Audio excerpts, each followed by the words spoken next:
The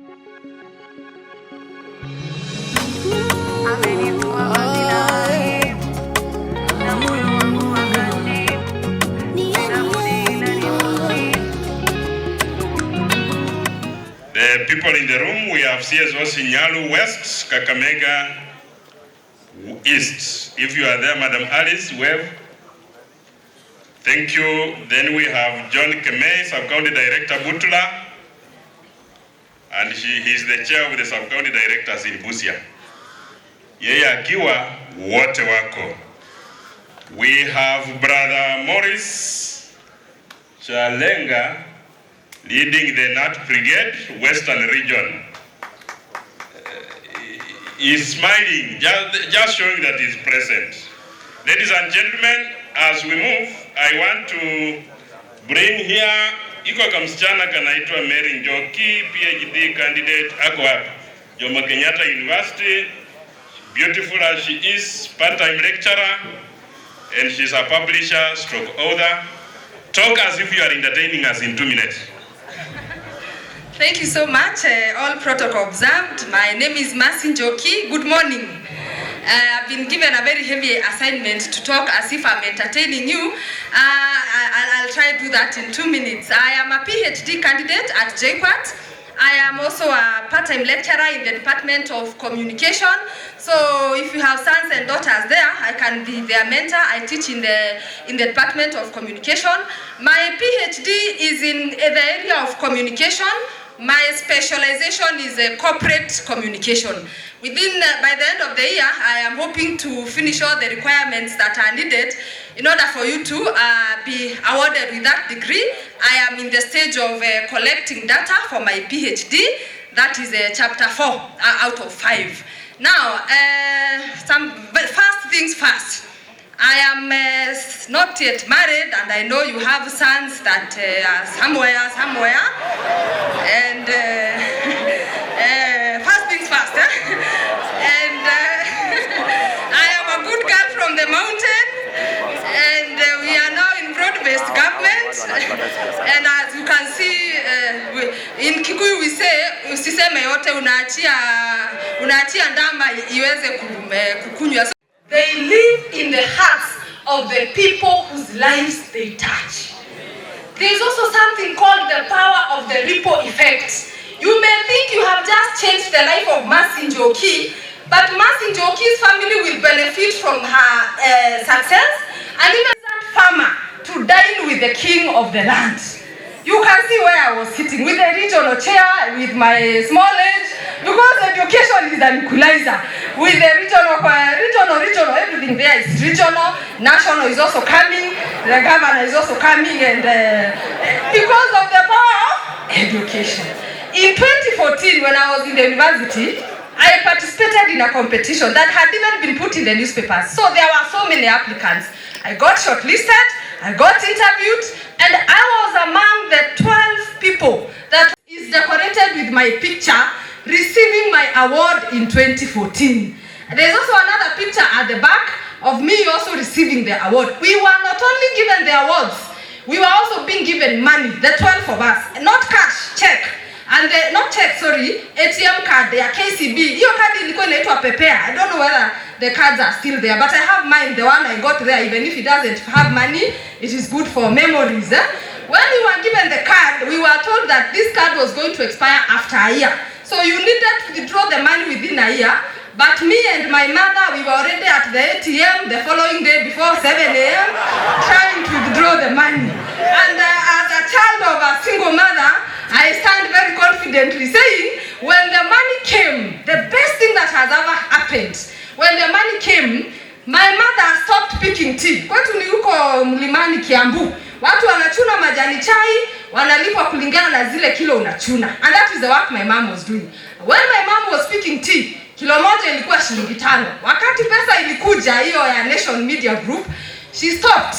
Tukaenda tukatengeneza, tukatafuta mabati, tukajenga nyumba ya mabati. Mama akaanza kulisha kuku. Siku hizi mama yangu achuni majani chai, yeye anakuanga CEO, managing director, organizing secretary wa hiyo nyumba ya mabati and the chicken that are inside. And I've told you the power of the ripple effect. Do not just look at that that small classroom, it is important for you as a leader to always look at the bigger picture. And because I see my time is gone, there is so much that I could say, but I want to request you to support this work that I'm doing, to support your prospective daughter-in-law. Everything is possible. And I have books that I have ordered. I have this one, Secrets of Academic Excellence. It's a wonderful book that will go a long way to support the students. Watu wameanza kunibook bwana, I also have a very good book I've written inaitwa Life Skill for High School Students. Life skills are important in the JSS and of course senior secondary. And finally, this is among the best book that I've written. This is for you, The Near Perfect Leader. Ways in which you can improve your leadership, and of course there's a lot of encouragement in this particular book. So I have these 3 books here, and the 3 of them I am going to sell to you at only 1,000 shillings. Zimewekwa vizuri kwa karatasi na hata pia kuna risiti. The receipt has my name, my company, my number, and my company is called Mawan Mentors. So it's a package of 3 books plus mfuko plus receipt at just 1,000 shillings. Please support. God bless you. You are wonderful people, and asante sana. I appreciate it. Dakika moja wakaribishe the regional chair mwenyewe atupe mwelekeo kidogo na halafu tunasonga.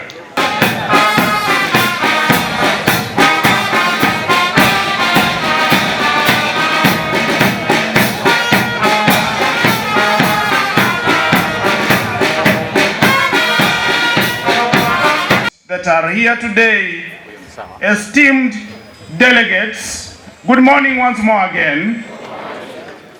I want to say that you might be wondering, why is this motorbike here? Maridadi, where are you?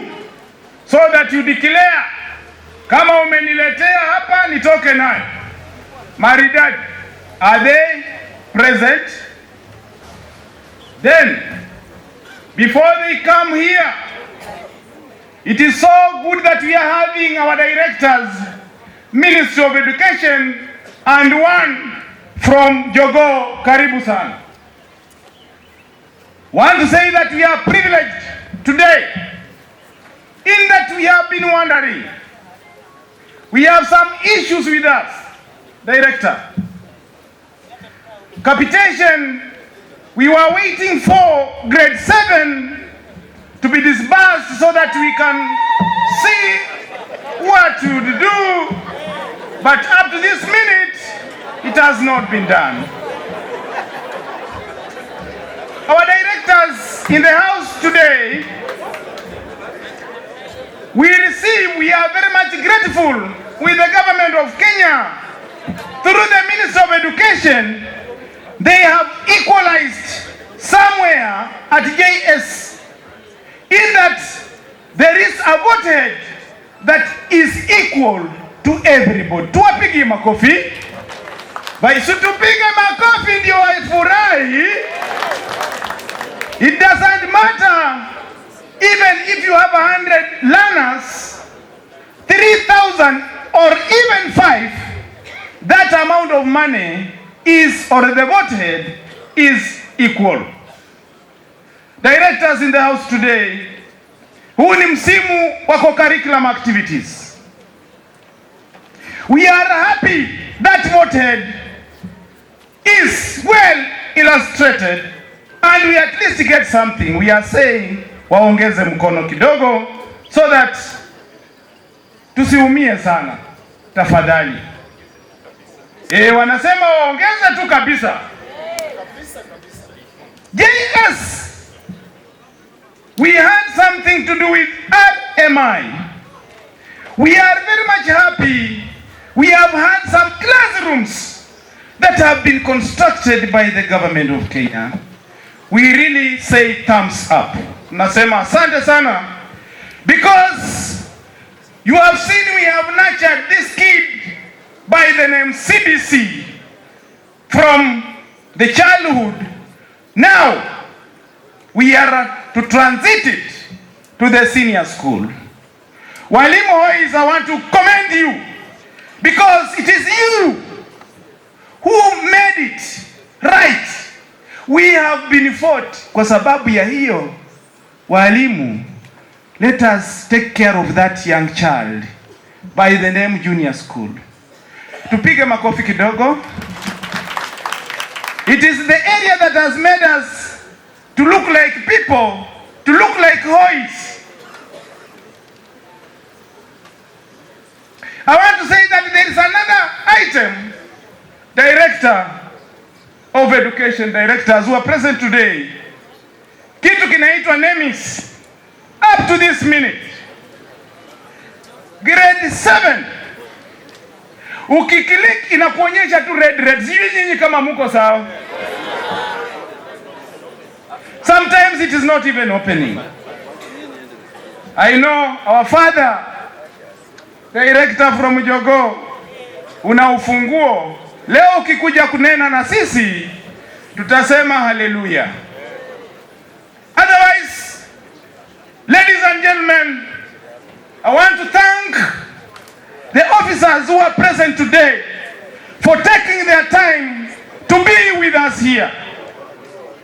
And it is through this vein I want to introduce the members who have come today here, starting with the Busia delegates. Kindly stand up and wave at our guests. Busia delegates. Sande Vihiga delegates. Vihiga delegates from Vihiga. Vihiga. Salamu ndio hizo kubwa. Delegates from hana matatizo, and that is why we are having calmness in our institutions in Western region. Amefanya hata tuko hapa siku ya leo. Si tusimame tu angwana, tusimame tu tukimpigia makofi anapokuja. Kindly Hoys.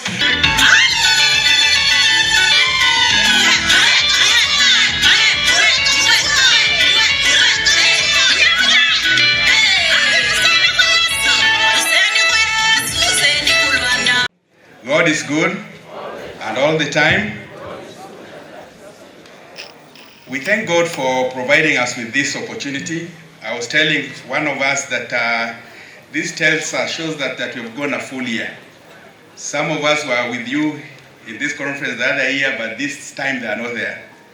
They could have been called by the Lord, or they are somewhere else. But we thank God for all of us that He's made it possible for us to meet once again. And it's always been very good to appreciate God and the little thing that He does for us. Seeing this new year, it's a miracle to most of us.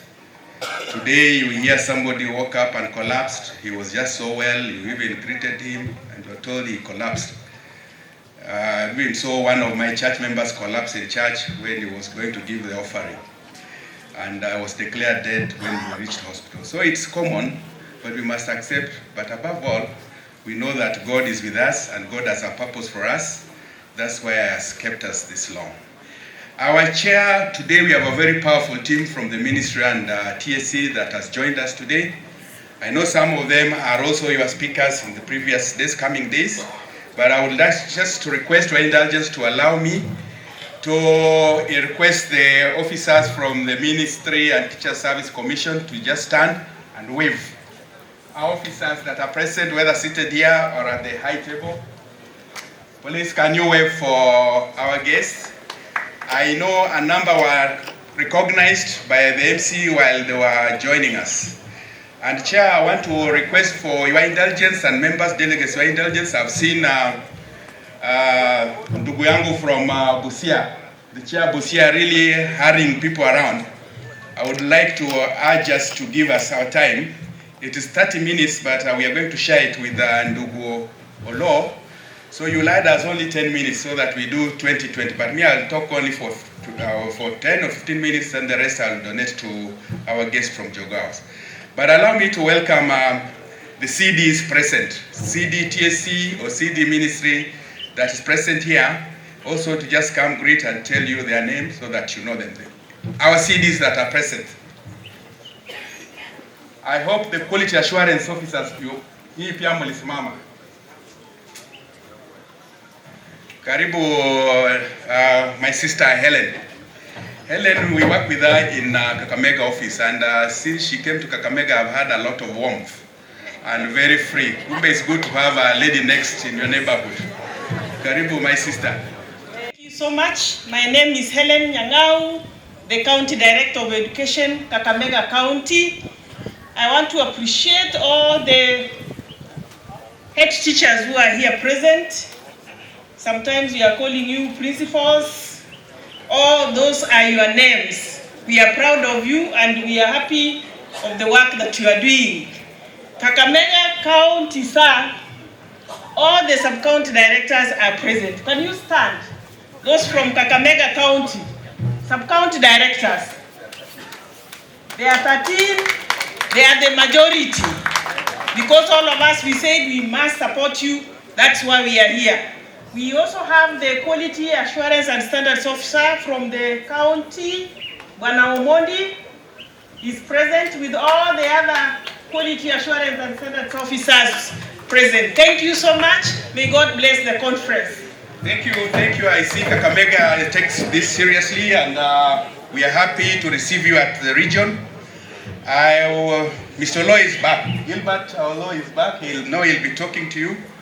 There are also other county directors, Bungoma, Busia, Vihiga, that will be joining you before you end this workshop. Chair, let me take this chance to thank you for the good organization of our conference. Actually, the regional conference for Western region has always been a model, not even comparable to the national one. So can we clap for ourselves for having a good conference? Well organized and very specific. And I also want to thank you for the great attendance. Ladies and gentlemen, I want to take this opportunity to thank you for the role you've played in birthing and making sure that the competency-based education took root in our system. And I want to thank you for having that good mentality. You know, sometimes it's called something scarcity mentality. Somebody will say the glass is half full, another will say the glass is half empty. You saw the glass as half full and you are able to manage with it. That was a plentiful mentality, not a scarcity mentality. Those who had scarcity mentality kept on complaining as if it was coming to an end.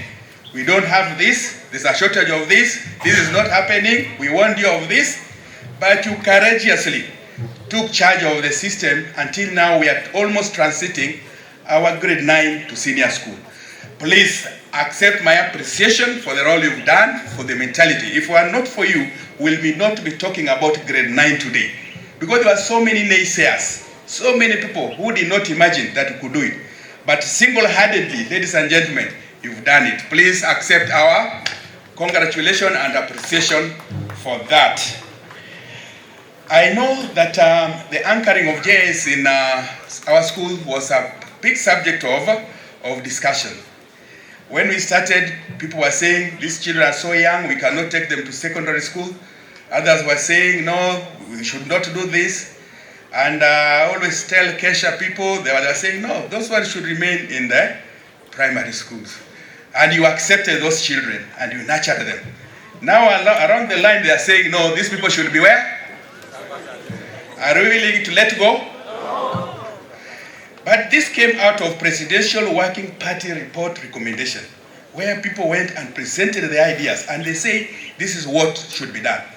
And looking with a hindsight, I'm seeing that actually they did the correct thing. And now we are seeing, as a government, we are investing in junior schools. We are already doing classrooms. We are also going to do land resource centers, and we are also going to do a lot of investment in the facilities that are in junior school. That tells us that we don't have a choice. As a ministry, we've decided where junior school is going to remain, and it's going to remain there. So we want to thank you. If it was not for you accepting and saying that though it's difficult, we can do it, we would still be wandering in the desert as if we are not going to Canaan. But you made us reach there. I want to also look at a glaring positive differences that we have noted in the children that you are providing, that we are soon going to transit to senior school. Self-driven learners, I don't know how you've managed that. With a lot of personal initiative, well informed, very creative, and all round. They're always willing to do more, willing to do something, willing to try something. There are people who appreciate working with their hands, and their personality is firm, very, very assertive. Please, we also appreciate ourselves for trying that within those challenges. And if you doubt me, ask the people who went for drama festivals. We had 3 halls. We had a hall for primary school, we had a hall for JS, and we had a hall for secondary schools. The hall for JS was always full, and people were saying, wow, JS had the most creative and most informative displays in our drama festival. And that tells us that we're on the right path. The children who are transiting to grade 9 to grade 10 are the ones that were actually imagined and act a vision in the basic education framework for competency education. So I want to thank you for that work that you've done. And even now, those who watched our games at the region, I hope you watched the type of basketball that was displayed by the JS learners. I hope you watched the type of rugby that was displayed by JS learners. It was the best. And it gave me a lot of hope that we're in the right direction and the right forum, and we're going to do much better with the input and with your commitment to this. I've noted the theme of this conference, and I've said it's very relevant to us because our education is tied to global initiatives. We know the SDG goals that we are supposed to reach. So I want to thank the Kenya Primary School Health Association for the theme, and we hope that it's going to derive our agenda for this year and beyond as we provide and tutor our students. So far, so good, ladies and gentlemen. We are happy that you are transiting our students to grade 10. Already the government is drawing guidelines for transition, which my colleague will talk about. We also participated in stakeholders forums where you also gave ideas that is going to improve that. We are already doing identification of schools with their pathways, and the quality assurance team is already in the field, identifying the senior schools, what they're able to offer, whether it's double pathway or triple pathway. We have also done survey for infrastructure that is required in senior school, and we already mapped that. This will inform what we are going to invest in. We are also aware that there's retooling of teachers going on, and there was also employment of teachers that was done. And we want to thank the Teacher Service Commission and the government for at least availing for us teachers in integrated science. We cannot cry, ladies and gentlemen. The situation that was in 2024 is different from 2025. I've monitored some of our JS schools and I've found that they have a number of science teachers that are now able to handle that particular area. It might not be enough, but there's a number that was given. I've visited some of our large schools, Kakamega Primary, I've visited Mugomba DB, and I've seen they have science teachers that are able to handle. So we are saying that we are moving forward, and bit by bit, things are changing. Not scarcity mentality, but a positive attitude that drives us to our goals and to our success. Ladies and gentlemen, it's our goal as a Ministry of Education that all our learners will transit to senior school. When we attended our stakeholder guidance, we realized that all our secondary schools are capable of offering at least double pathways. You know that? They're all capable of offering double pathway because they already have the social sciences and they have the STEM that they're offering. Though there could be a challenge in the applied and the technical, but already there are schools that are offering that. The areas that we need really to look and see what we can do is on the art and sports, because it requires specific special facilities. But we know there are still our schools that can also do triple pathways. I know that we have already mapped available chances, and when you are talking to your students, please tell them that there is enough space. We've mapped enough space. Encourage them to do their best. I know they'll be doing KJSEA at the end of November. Assure them that all of them will transit to senior school because we are mapping and we created spaces for them. Let us not discourage them. MOE is also developing a career guidance guidelines for junior school. Why? Because at junior school, we invested a learner that's already have a rough idea on what he's supposed to do in the senior school. So the guidelines are all almost being out, but all the same, you already have the mentorship programs and counseling programs. But we now want to make it, concretize it into a document that will guide us going forward and help our teachers seek the opportunity to expose our children in junior school to the type of pathways they want to do in the senior school.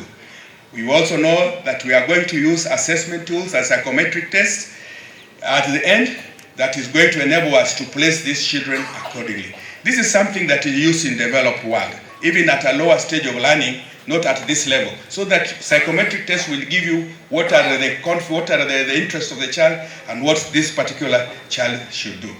I know we have issues that we've talked about in NEMIS, but I want to urge you that the ministry now solely work on NEMIS to provide all the requirements in the sector. Even the funding for our offices is now through NEMIS. Distribution of books is through NEMIS, and even capitation is through NEMIS.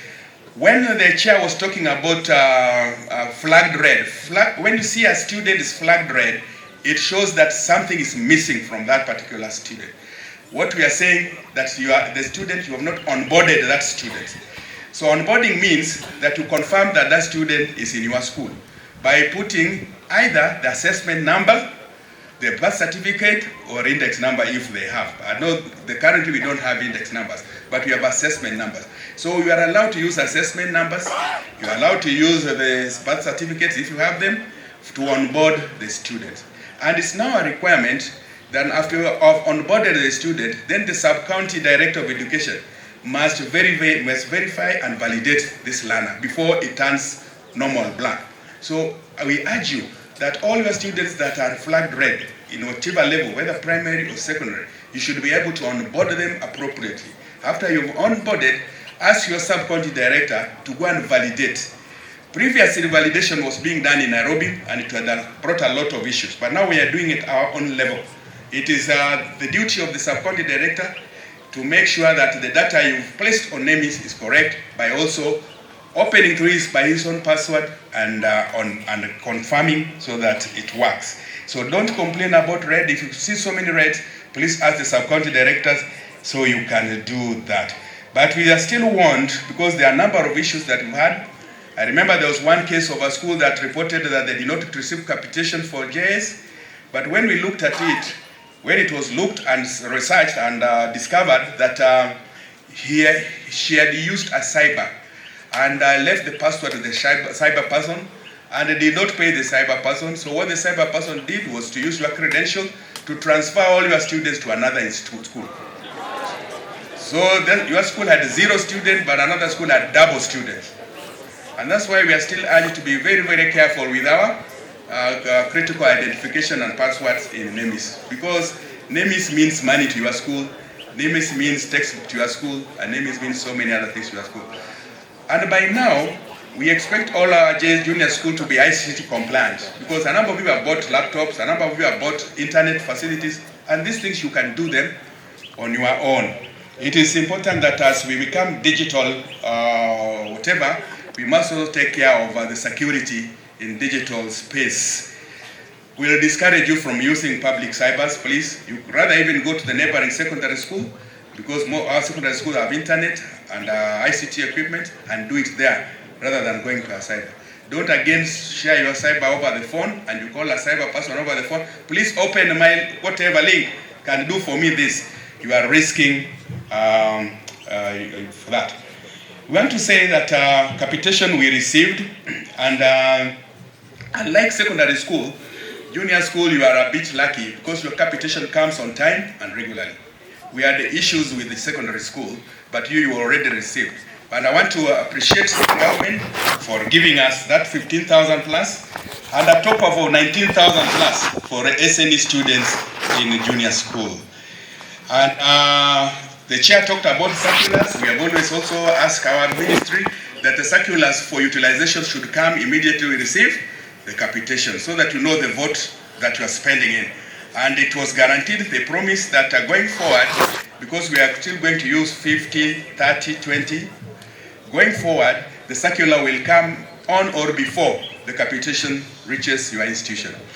As at yesterday, the ministry was supposed to request for funds from Treasury for capitation for term 2. But we had an issue with the students or learners in NEMIS because there are very few, very few, because a number have not been onboarded. So if you are not here, if you are here and you have not captured all your learners, please do. Because by end of Friday, we shall be requesting for money from Treasury so that capitation can be released to all the schools in good time. You all know that the money you will receive will be determined by the number that was in your NEMIS at a particular time. And that's why we always told the number we are using to calculate capitation was derived at this time, or this date at this time. It's very, very specific. As we talk about capitation, I also want to remind us about the usage, utilization, please. We agreed that no expenditure without board's approval and no expenditures without sub-county directors' authorization. And we said that all expenditures, there must be minutes and it must be within the budget that was approved by the board.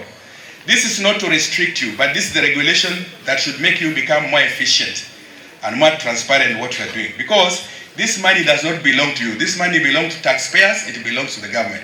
You are a trustee and entrusted to make sure that it's utilized in a proper way. The other time we had a case where one of you went and withdrew all the money in the school account in JS and carried in a bag. And the bag was snatched away by border riders with money.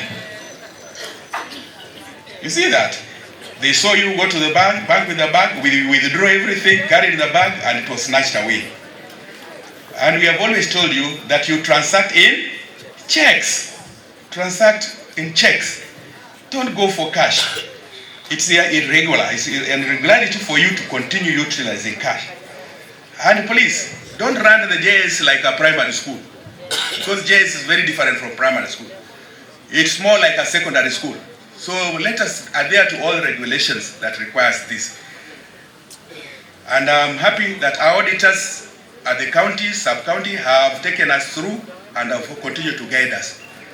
And you know, when you go against a regulation, you won't say you are ignorant, you didn't know. You must just know them. And I've urged our JS that have a big portfolio that you must employ accounts clerks. You must have people that are going to help you run the finances and management aspect of that institution. At the beginning of the year, we are transiting students from grade 6 to grade 7. And I went to a number of the schools, and they were saying we cannot procure desks because we are waiting for capitation to come. And yet, the approval was already in the board minutes. This tells me that this person is waiting to go and pick cash to go and buy. Because if you have suppliers that have already been qualified by the board, what do? You give them an LSO to deliver, and then you'll pay when you try the check when the thing comes, because you are sure.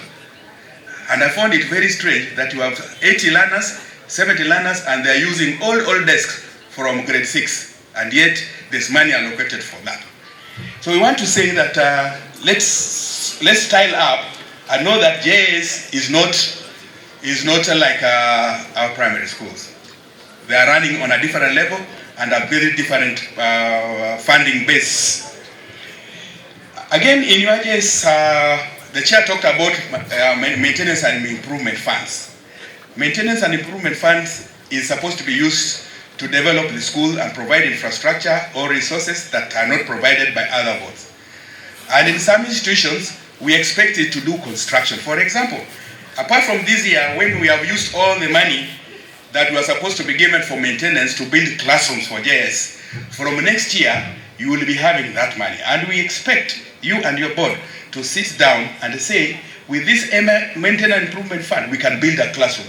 And we want to see you building classroom from that voted. You buying laptops or whatever from that voted. You doing a sanitation facility from that voted. Because if you have a large number, it's enough. Over 1 million, which should enable you to build a classroom. And I also want to urge that the money sent from my maintenance improvement fund is closely monitored by Treasury.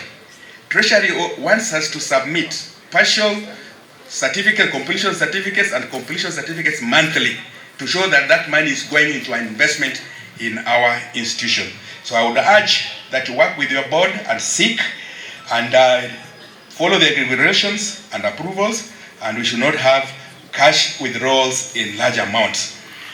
We have Public Finance Management Act 2015, we have Public Audit Act 2015, and we have Public Procurement and Asset Disposal Act 2015. The junior school now is drawing a lot of attention from our Office of the Auditor General. A lot of attention. Currently, Office of Auditor General is auditing our secondary school. But we have a lot of issues that are saying that they need now to do an all-round audit of all our junior schools. So we need to put our books in order, because when they find a mistake in your school, it does not just stop with you. We'll ask the sub-county director, what were you doing? We'll ask the county director, what was she doing? And the RD will also be asked finally, what were you doing? So let's follow the regulations that were given in those particular cases. I know that we already have reported cases of financial mismanagement in JS, but if you get involved in that, the law is both sides. So we'll just carry and face the consequences in that. We want to thank you, ladies and gentlemen, for coming in strongly in the construction of classrooms that were given by the government. In phase 1, we are given 482 classrooms. They are all done in the region. In phase 2, we are given 855 classrooms. We've done 832 at 98%. There are a few that are remaining in Busia and Bungoma, and you tell us why you have not completed. In phase 3, we are given 534, and we have a challenge with phase 3, but last Monday, I think we got an exchequer of 1 billion shillings for this phase 3, and the director, junior school, is requesting us to provide the accounts, verification of the accounts, because we still have a problem with the accounts that we are submitting, and also to identify schools that have already started, because there are some that contractor invested, but when the money was not coming, they took off. So those ones that have already started, please, we have told the sub-county director and the CD that let's identify them, so that the 1 billion shillings we've gotten, we give those schools to finish those particular infrastructure. So work with your sub-county director. If yours was started in phase 3, give so that we can fund it immediately for completion. The ones that have not started, your funding is also on the way and it will be released. But we have a serious problem with phase 4. In phase 4, we are given 341 classrooms. Out of this, we have only done 228 classrooms.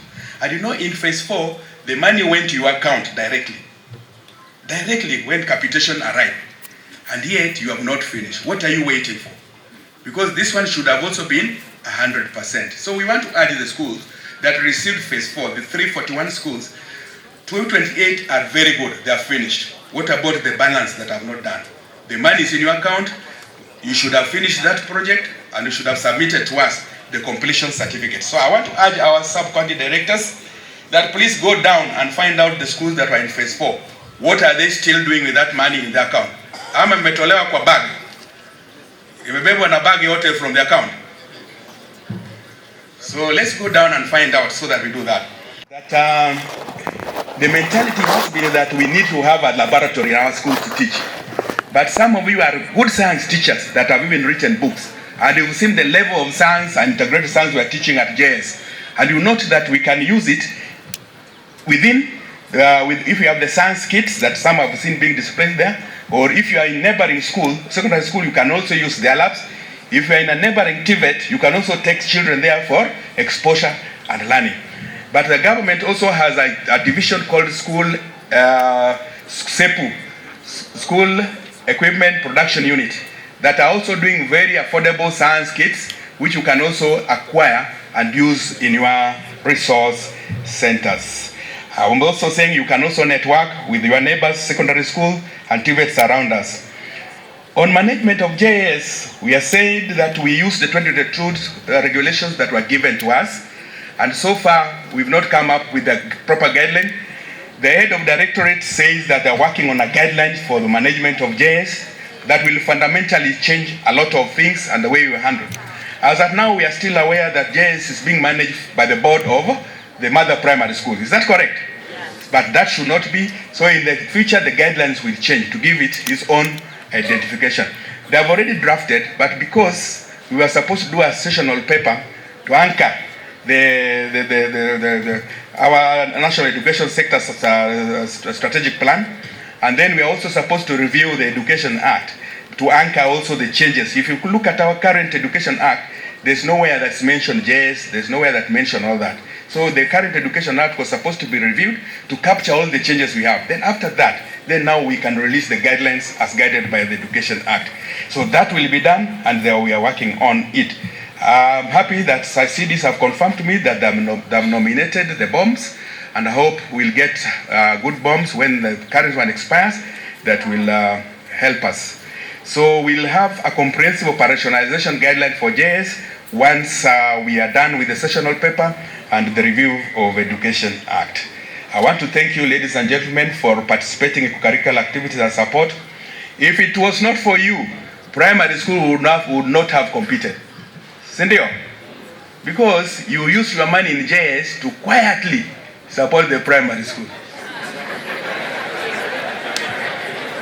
But put it on record, Sindio? You know, I was telling somebody that I received 1.29 million to run the regional primary school activities. And only one budget for primary school activities, that is their sports, was the whole of it from region to national was 1.9, and I was given 1.29. And I know that along the line is you people who sponsored primary school, the JS section. And if it's documented, we have no problem. The lavatories that you are building in your school, the toilets you build in your school for JS, is it written there for JS only? It's not written for JS only. It's for all our students, Leo. So let's still network and use the JS money to improve the infrastructure for our learners. However, I've talked to Bana Olo, and in our meetings also, senior management meeting, we've always asked that capitation for primary school should also be looked into, because it does not support the system. If we are not careful, we are going to have an issue. By the way, you know what we are facing now? Do you know that there are more learners in JS than in primary schools? What is happening? Wametoka wapi? Because there should be a correspondence from primary school to JS. Why are we having all of a sudden these shooting enrollments in JS, and then primary school enrollments are going down and down? And then there is also a total clamor for all of you to have a JS, even the ones that cannot manage. I know the reason why. I'm not going to say it here. So those are things that we are still asking ourselves, how is it going to happen? But I want to say, ladies and gentlemen, as we await for management guidelines for JS, you are a leader, you are a head teacher of experience, you are a senior manager in our system. You should be able to handle all issues in our institutions. A number of times I've said that the conflict that we say we have with the JS teachers and you is just man-made. We are just creating it out of our attitude, because we seemingly don't understand. You know, where you are a senior manager or a senior head, should be able to understand these young boys that have been brought and girls to teach in your JS. You should not operate like rivals. Mpaka niliona wengine principal alichapa JS teacher. Uliona hiyo? Please, let's not go that way. Let's use our leadership skills and management skills. And the good thing that TSC gives you tools for managing your teachers. Procedurally, sindio? You talk like TSC. You don't talk like Onyango or Wamalwa. It's the TSC in you that's talking, because you have been given that role by your TSC to manage the teachers. So hiyo ya kupigana si mzuri. You are a manager. You should be able to handle that. I think I've talked a lot. Let me stop there. There are other things. Directorate of senior school, where we envision our children will be joining in the next 5 months. Teachers Service Commission who are here, the officials of teacher unions who are here, officials from Kepsha who are here, heads of institutions who are also here. Those who have come to join us, like the sponsors who are here. May I take this opportunity to greet you all. How are you? Murembe. Okay. You know, just as much as I've come from Nairobi, I am also a member of this area. I am from a place called Idao. Isn't it? Yes, I'm from Idao. Huh? Yeah. Yes, you know, one can be a member of a community in many ways, isn't it? If you happen to marry from a place, are you not a member? Are you not a member? If you are educated in that area, are you not a member?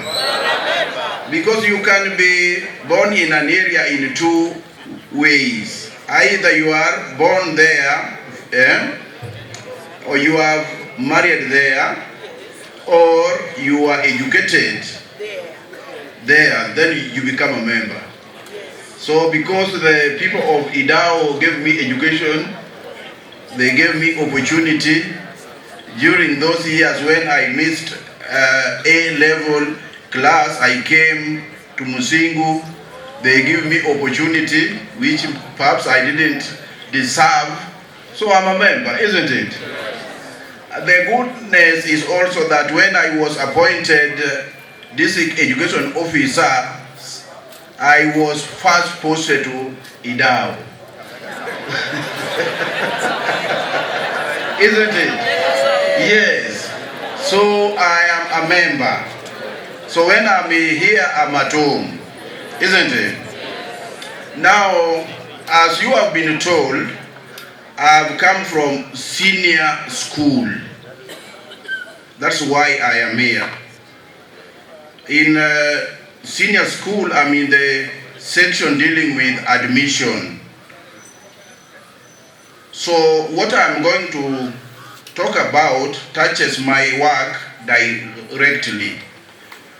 First of all, I want to take this opportunity to thank you, aides, because so far we have done round 1 successfully. We have registered learners. Registration of learners have been done successfully. So the next round will be in May, whereby learners will now choose pathways which they will go for in senior school. As you know, that CPC started in 2017, and throughout, learners have not changed environment. They started from the lowest stage. Now they have reached grade 9, but they are in the same environment. But we are very sure that come 2026, the environment will change. So it is very critical that you understand what will happen. The Ministry of Education have developed a guideline for placement of learners in senior school. And this touches you directly as heads of junior, and it also touches heads of senior schools. So it is better to understand your role in the guideline. I think most of you have by now heard of pathways, isn't it? There are 3 pathways in senior school. The first one is called STEM. The second one is called social science. And the last pathway is called art and sports science. Those are the pathways. When we talk of pathway, most of us see it as a new thing. I want to tell you that pathway is not a new thing.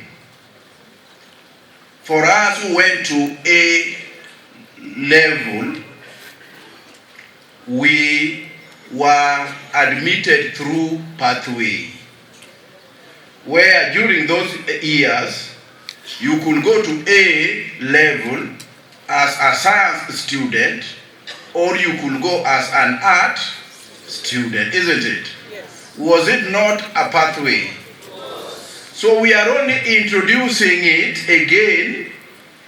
That one of A was at advanced, but this one we are introducing is now early. Do you understand? So it is not a new thing.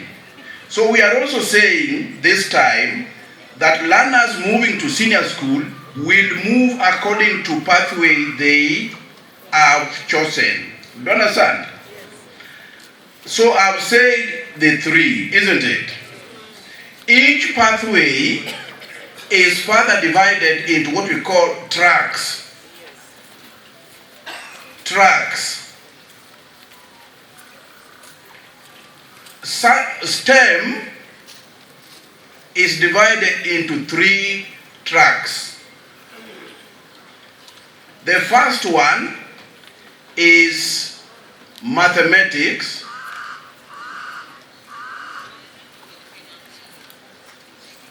No, the first track in STEM is pure science.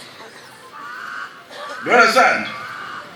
Pure science consists of mathematics, physics, chemistry, biology, and general science. The next track is applied science, and this one is consisting of computer studies, home science, and agriculture. The last track is called technical studies. It consists of aviation, woodwork, metalwork, power mechanics, electricity, building construction, media technology, marine and fisheries technology. Those are the subject in that track. Then I say the second pathway is social sciences, isn't it? This pathway is divided into 2. The first track being languages. Here we have literature, we have Farsi, we have French, we have German, we have Chinese Mandarin,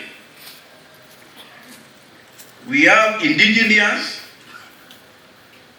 languages, we have Arabic,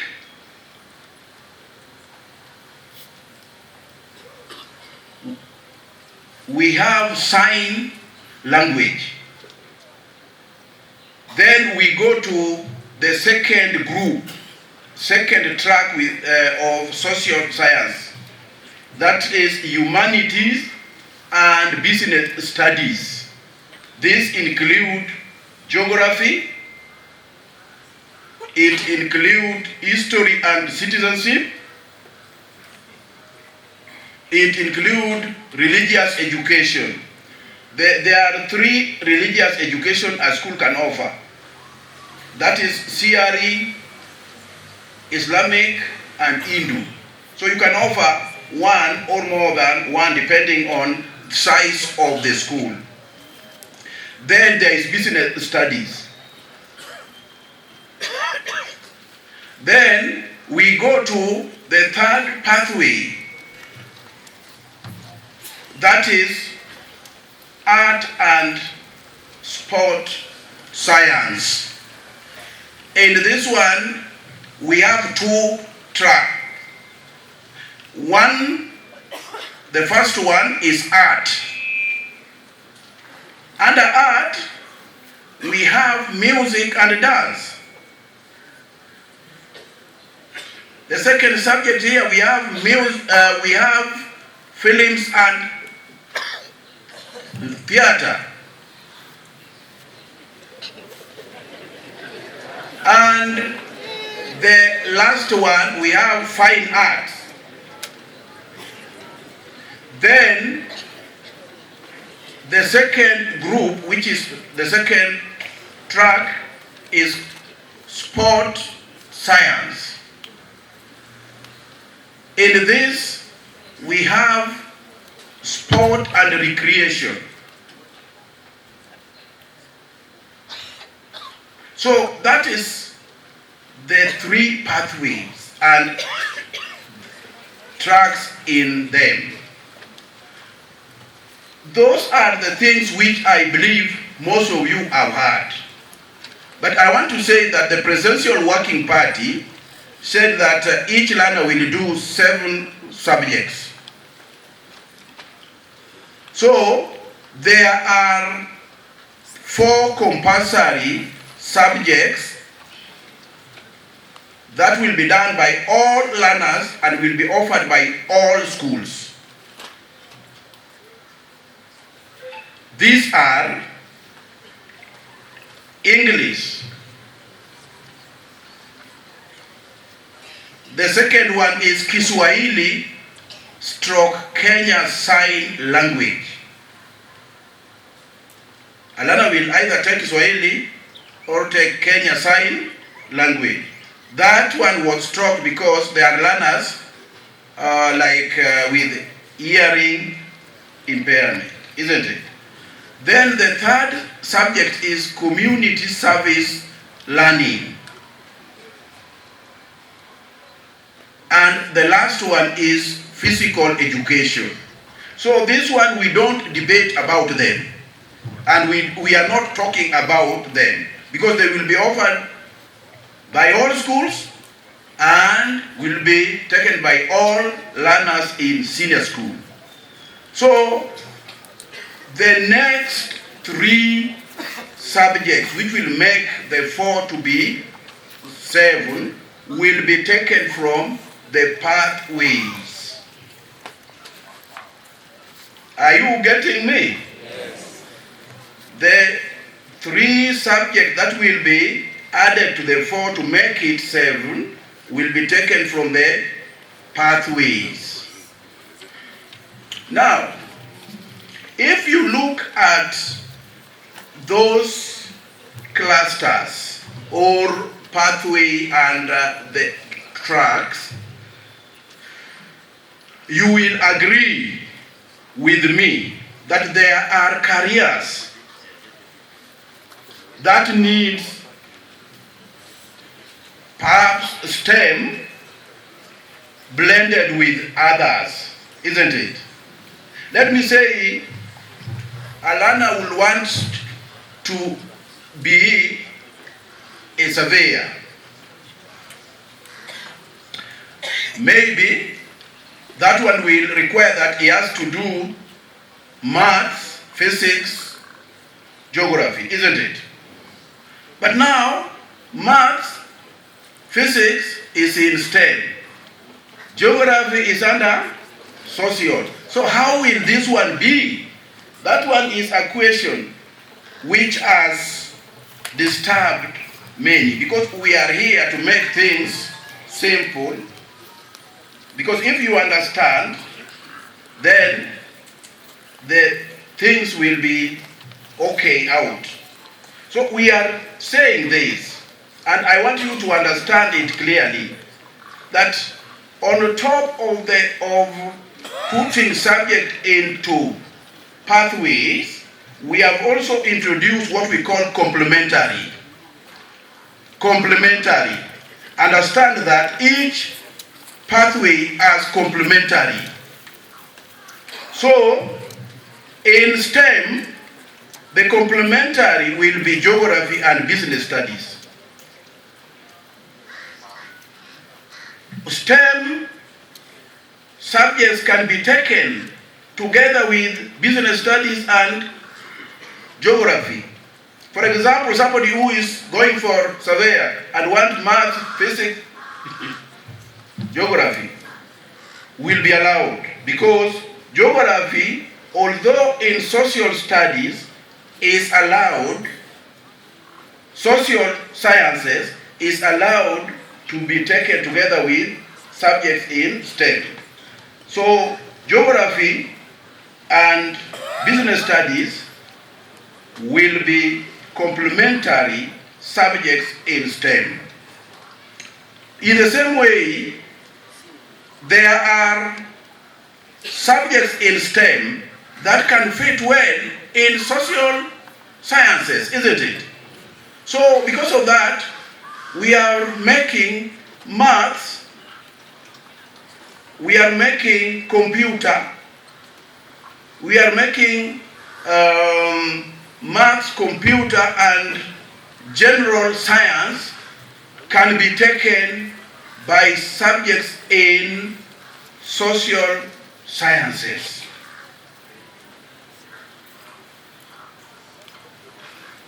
There are also, if we go to art and sport, there are subjects. I know, I want to explain, because people have imagined outside here that those students who will go for art and sport science will just be running in the field from morning to evening. That is our imagination, isn't it? Eh? Eh? Yes. So we are making it clear. We want you to understand that let us go to track 2 of art and sport science. We have what there? Who knows?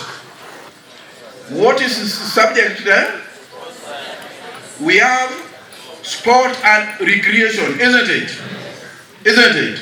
It is only one, isn't it?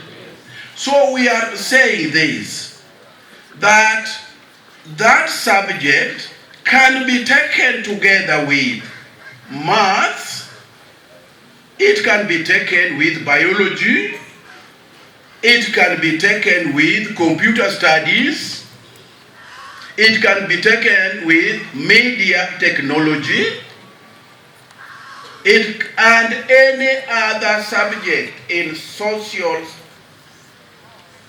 sciences. Do you understand?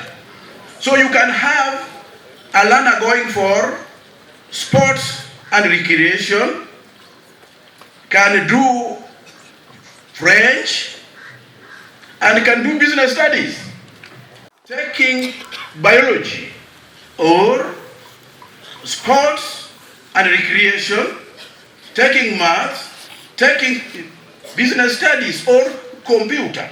Will that person be running in the field from morning to evening? Huh? Are you getting where we are going to? Huh? Yes. So So that is what is coming, which I want you to understand.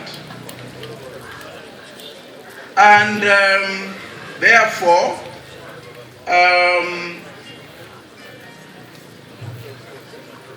the three pathways. Are you with me? Now come May, learners will choose pathways, isn't it? Because we have registered them. So what remains is to choose the pathway. So how will it be done? Each learner will choose one pathway. If you want STEM, you'll go for STEM.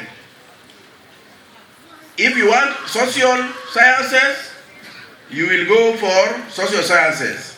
If you want art and sports science, you will go for that. So each learner will choose one pathway. After choosing pathway, a learner will be allowed to choose 3 subject combinations within the pathway he or she has chosen. Do you understand? 3. For example, a learner may want to go for STEM. Once you have indicated STEM, then you will be taken to choice number 1, where you will choose a combination. And combination is 3 subjects, which will be added on top of the 4 to make it what? 7. Then, for example, let us give a case where a learner has chosen math, physics, chemistry. Once you choose math, physics, chemistry, that will be choice 1. And under every combination you have chosen, you will choose 4 schools. Then you will go to choice 2. Perhaps you want math, chemistry, biology. Then you will choose 4 schools. Then you will go to choice, the 3rd one, isn't it? You want math, physics, geography. You will choose 4 schools. Those are how many schools? 12. So a learner will choose, you will help the learner to identify and choose 12 schools. That is what is coming. Now, how will these schools be? How will these schools be?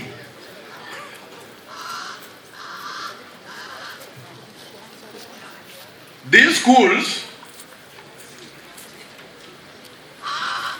will be categorized.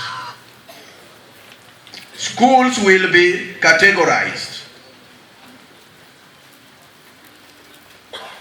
We have schools will be categorized in the following ways. Number 1, schools will be categorized according to pathways. Do you understand? And I've said there are how many pathways? So, pathways, schools will be categorized. A school will be allowed to take 3 pathways or 2. You can't take 1. You will either take 2 or take all of them. Those who have taken 2 will be called double pathways what? Schools. And those who have taken all of them will be called triple schools. Do you understand? Of which STEM pathway is compulsory. And I'm emphasizing that STEM is compulsory. So you can either take STEM or social sciences pathway, or you can take STEM or art and sports science pathway, or take all of them. Is it okay? Is it okay? Yes.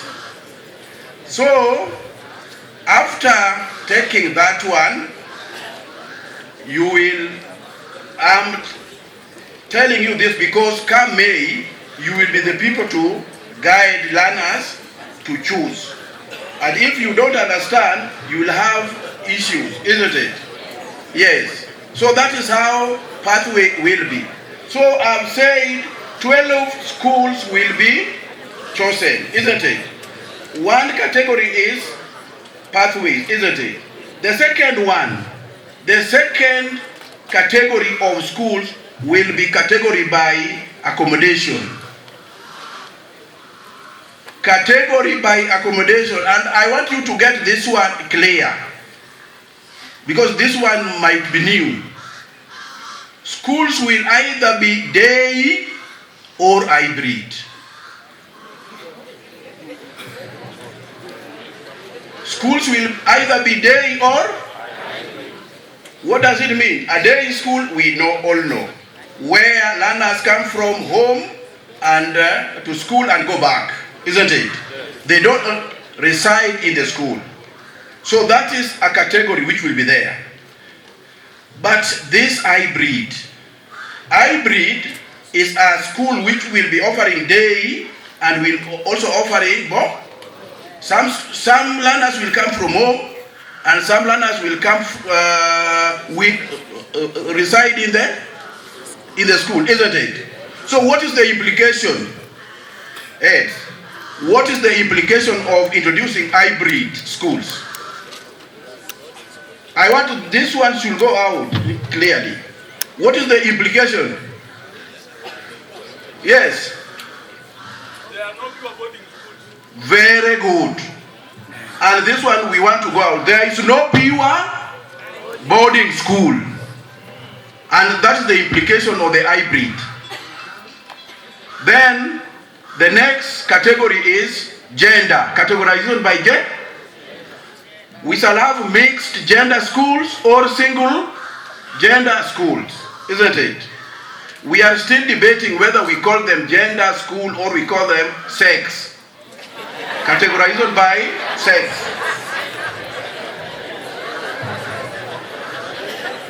You know, we are debating about that because some prefer calling them gender, but you know, gender is a social role. It is not permanent. Your gender today may not be your gender tomorrow. Yes. Your gender today may not be tomorrow, isn't it? Yes, but sex is physical, permanent, isn't it? So, but whatever we say, we are saying we shall have schools where boys and girls will be there, and also a category where boys or girls will either be boys or girls. You understand, because you are educationists, isn't it? Yes. And then there is special schools will also be on their own. In the special school there will be two categories. There will be age-based, which will be undergoing the normal curriculum, and there will be stage-based. But for special learners who will be undergoing the normal curriculum, their schools will be graded as hybrid. As hybrid. So, now, we have said the hybrid. That is where the issue is. Because when the learners will be choosing 12 schools, 6 out of the 12 schools will be hybrid schools outside their counties.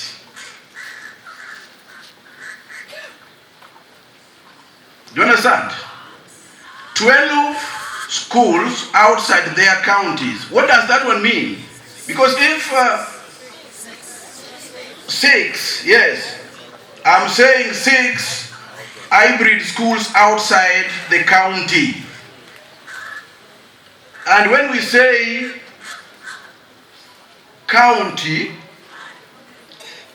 here means the county where the JS school, where the learner was learning is.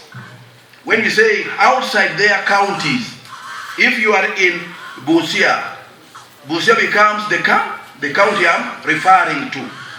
So, if a learner is in Busia, then he also will choose 6 schools outside, hybrid schools, isn't it? And that means that this learner wants to be a border, isn't it? Because you cannot choose an hybrid school elsewhere, which will, isn't it? That means that you will choose hybrid schools and you want to be a border elsewhere, isn't it? Then you will choose hybrid schools, 3 hybrid schools in your county, where the JS school is. That still means you might want to be a border or you may not want to be a border, isn't it? Yeah? Isn't it? Then you will take 3-day schools. And 3-day schools, we normally say within 5-kilometer radius of your JS school. 5-kilometer radius. Because this person must be coming from home, isn't it? So we are saying within the 5-kilometer radius. Yes. That is what will happen. So by the end of the day, those 12 schools must conform to what I'm giving you. So this is what will happen. And now you can see this is a technical issue. This is a technical issue that you as the principal JS cannot do alone, isn't it? Therefore, what will you do? Because you can see it is a technical issue. You cannot do it alone, isn't it? So, the guideline also provides the role which the JS, the principal JS, will do.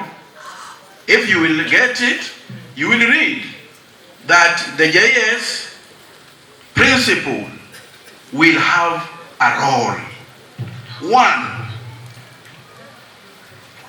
Whenever a learner is placed and is not happy with the pathway or the school where he or she has been given, he will go back to the head of the J school to place a request to the ministry. That is very critical. I'm explaining this because in the current circumstances, when a learner is not happy with the school he has been given, we ask him to walk to a secondary school and negotiate, isn't it? For his or our way out, isn't it? But in the coming one, we are saying, if you are not happy with the pathway, you are free, but walk back to the principal JS school to place the change request. So that is a critical role which you will have to play. Number two, you can see this is a technical issue because the 3 subjects a learner will do in senior school will form the basis of the career he will go even after basic education, isn't it? Therefore, it must be selected carefully. So it needs technical advice, isn't it? So you will help learners after understanding them. You will help them to choose subject combination which you feel they will fit throughout their learning and after their education. When you are giving a student pathway, are you very sure he fits that? That's the question. That is the question which the heads of juniors should help us. And this one, you will consult with parents. Don't do it alone. Because in the system we are developing, we want to know if a learner has chosen mango as the first choice. Who are there? You are with who? You will indicate.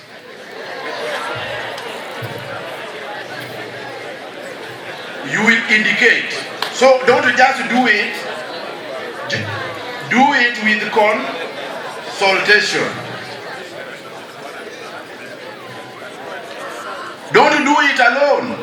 Don't just give a student pathway. You also get the feeling of the parent, isn't it? We are also saying this, that there will be a guidance and counseling committee dealing with careers in schools. And the ministry is already developing, we are almost concluding it. We are almost concluding the career guideline. How career guideline will be done in schools. Because this is a technical issue. Do you understand? Then the other thing come May. You know, this is the first time when selection of pathway and schools where they will be is delinked from the registration, isn't it? What used to happen is that the ministry used to give schools to Kenya National Exam to bring together during the registration. But this time we delinked it. We say Kenya National Examination register. But now come May, the student or the learners will choose their what? Pathways.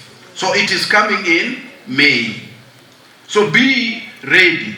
You will put the pathways and the biodata of each learner in the chemist.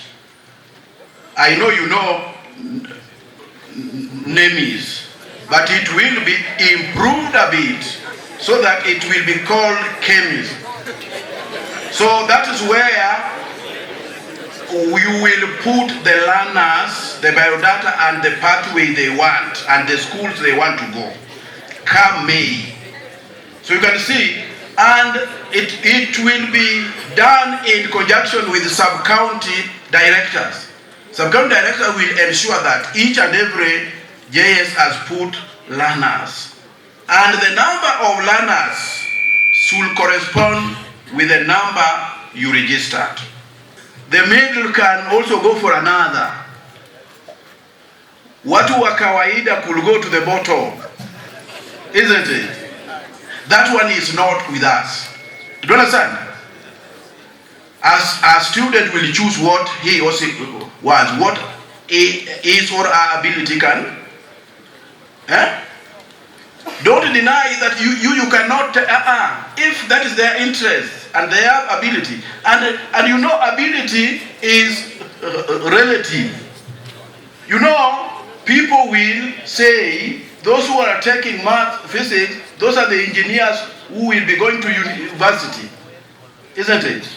Let those who want to go to university go. But somebody can take math, physics, and still go to a technical college and be an artisan and be very useful. Do you understand this one? Yes. Who will go to technical colleges if you say, with us, maths, physics, those are the best? There's nothing like best. Let learners do what they want. So that, because you may deny a learner from taking a technical course, but again, not all people will go to university. After grade 12, these learners which you have said have not done well may end up in these technical institutions and do better. I have a learner, I know of a learner who got D grade and got E in mathematics at KCSE. Today, that learner went to a technical college and is having diploma in civil engineering examined by NEC. So what I'm saying, let us not only focus on university, let us also focus on the middle level what? Yes. That is what we are talking about. Lastly, if you are keen, there are schools which are very competitive, isn't it? For example, Alliance High School. Normally when children choose schools annually, Alliance High School always receive application of almost 100,000 students. They want to go to Alliance. But Alliance High School only give us vacancy of 500. How do we discriminate? How do we discriminate the rest? Because not everybody who at Alliance will be able to get it, isn't it? Now, discrimination will be done like this. In junior school, we have 9 learning areas, isn't it? You know, in junior school, we call them learning areas. In senior school, we call them subjects. So in 9 schools, in junior school, we have 9 learning areas. And in each learning area, a learner will be graded from 1 to 8. 8 will be the best, 1 will be the last. I know you will call them meeting expectation, exceeding expectation, and whatever, isn't it? But now we sat and this one was our argument, that exceeding expectation, all this will be internal. Because if you put this one in an external document, even later when this student will be what? A professor, he will still have not met expectation. So we are saying, politely we shall grade them from 1 to 8. Do you understand? Yes.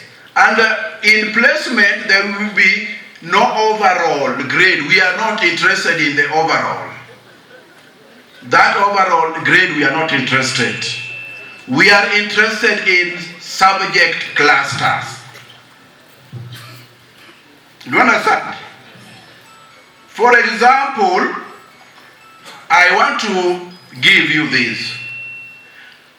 If a learner will want to take any combination in pure science and STEM, that is now where maths, chemistry, physics, biology is, the cluster which we shall look at is integrated science, mathematics, and any other based subject.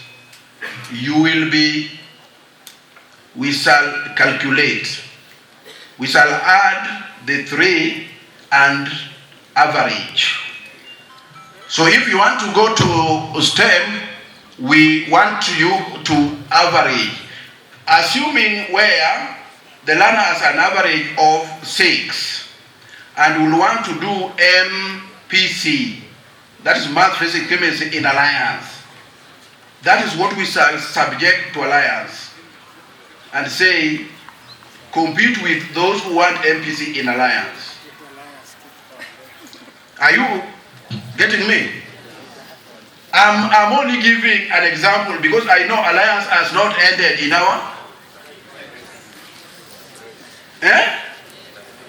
So, but you say this learner wanted MPC.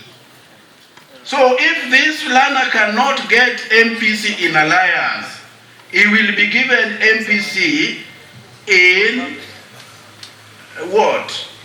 In one of the schools here. Because our interest is what a learner can do, not even the school. If you cannot get MPC in alliance, you will be getting to at Musingo High School where I was. If you cannot get it in Musingo High School, you will get it in one of the local schools. That's why we are saying to us, school is not very important. But I know pathways exist in a school, isn't it? But what will be critical to us, have we given you what you want to do?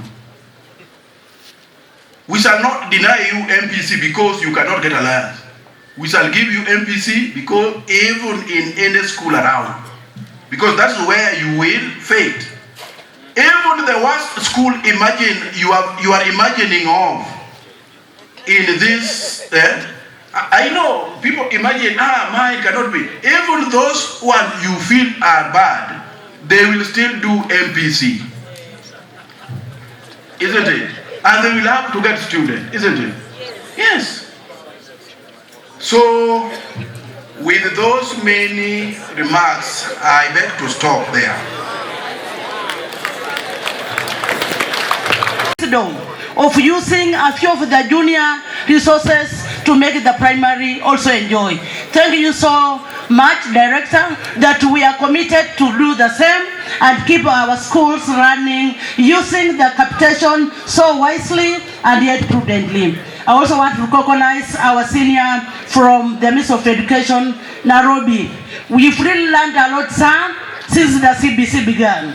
We have the competences, the core value, the hybrid, now the pathways. Thank you for the information you've given to us. It's a lengthy work, my brothers and sisters.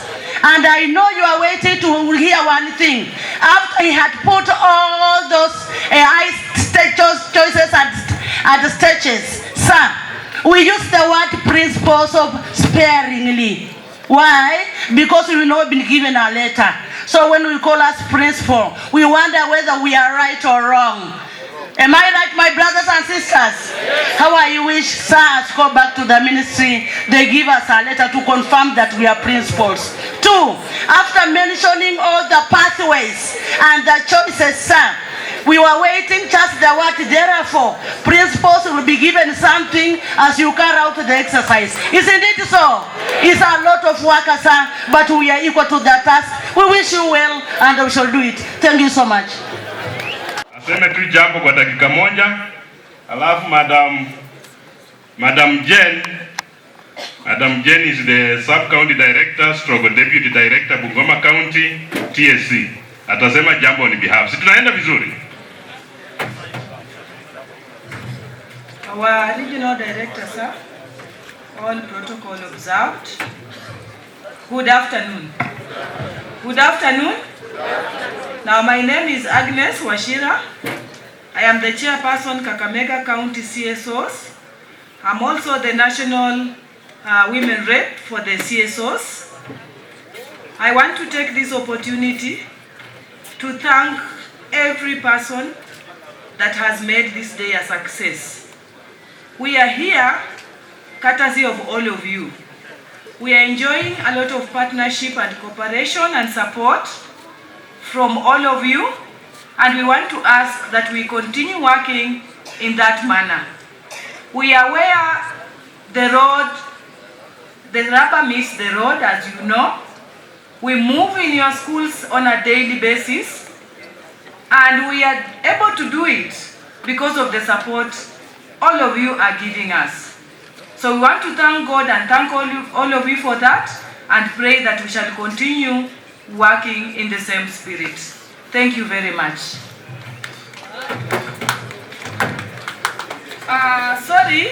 Let me recognize the presence of all the CSOs, beginning with the chairperson CSOs, Busia, Kakamega, Vihiga, and which other?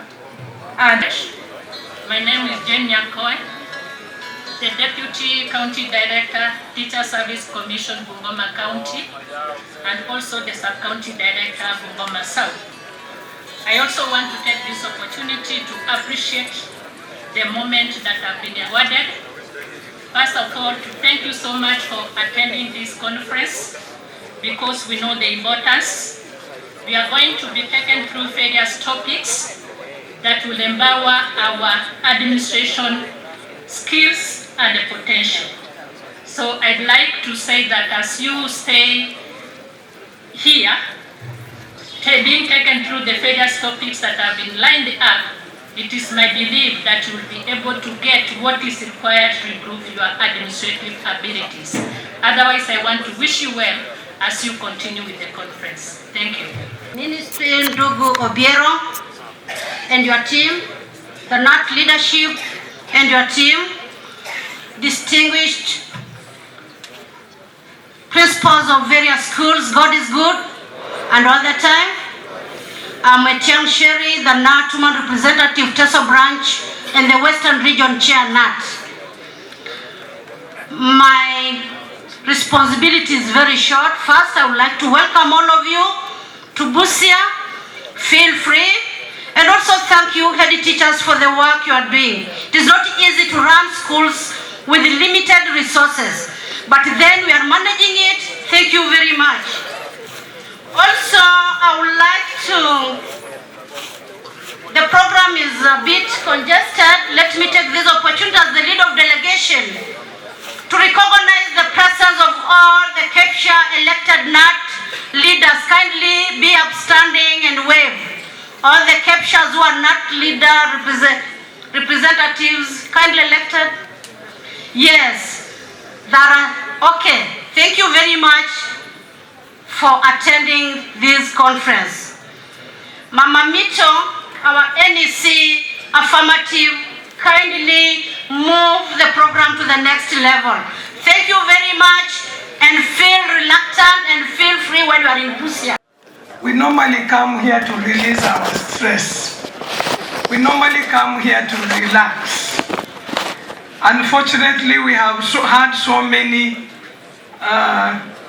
speeches that sometimes even pin us down. But I want you to relax, feel at home, away from home. After that long struggle, relax here in Busia. It is once in a year. I really want to say we have been here with my colleague NEC, Western Brother Mulamba, who has just left to give a talk at the KMTC, and because of time he would not wait. My brother Chalenga, who was supposed to be here, is away on another assignment. Otherwise he would have wished to be here. My brother Masika is also away on another assignment. I therefore take this opportunity to represent them here. I want to say that as Hois, I don't remember if we received the 50% we are supposed to receive this term. We didn't receive. Unfortunately, they have left. But we have some who are just behind me. I know they will carry the message and give it to the necessary body.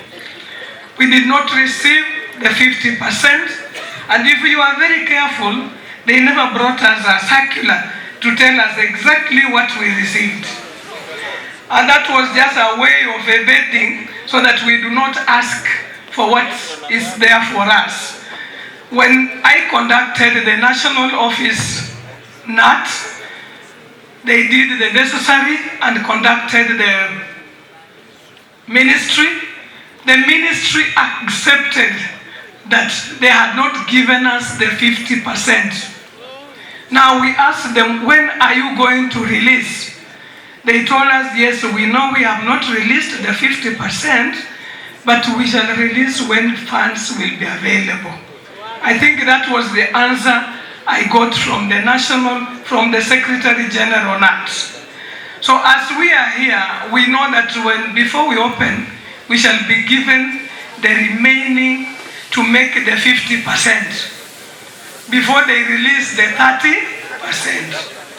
Let's hope it's not dodge. I mean, it's not a way of dodging, because we are really having it rough in running schools without funds. I now want to say that my Secretary General, Brother Henry Collins Oyu, has sent his greetings to us.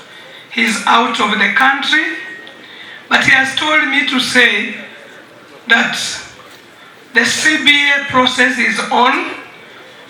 We have given our proposals. The TSC is about to respond, but remember it must respond before June, because we are expecting this CBA this year. So he says they are soon going to respond, and after Pasaka, we the NEC members are going to have a meeting in Nairobi to look at what they have proposed and approve if it is palatable to us. So please keep your fingers crossed and pray for us so that when we meet, we give exactly what is good for the teacher, especially the Hois who are really struggling to run schools with no grade given to them. You know, it is us who have made this CBC thing to succeed. Without us, it wouldn't have succeeded. So sometimes I normally say, even if you don't praise me, I'll praise myself. It will go down to history that we did it while we were heads of institutions. Now, without wasting so much time, I want to bring on board our speaker for today, brother and colleague, Brother Chungani Patrick, who is our regional secretary. Kindly come forward. They are only waiting for your speech, and I think we shall be breaking for lunch because we are tired. Thank you so much, and may God bless you.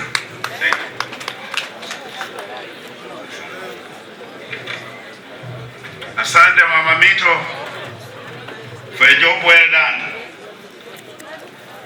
It is very hard to make an address after the previous teacher has been handling a very tough and hard topic called CBC. However, that is it. We have Brother Mandela here, a member of the Regional Council, the Secretary of Bungoma County, the Chairman, the Liaison Officer, Kakamega County Council, Nelson Iramoga, Mama Mwangale, a member of the Regional Council from Bungoma, and Blanda in Mweru, again a member of the Regional Council, and others are seated among his due. They have already been introduced by the chairman. I'm expecting our regional treasurer, Brother Gikeji, is on the way. I will not take too much time here. The issue is about advocacy, which has been highlighted in your program, and it has a strong connection to the welfare of the head teacher of an institution and the teachers at large, and quality of education in the current era.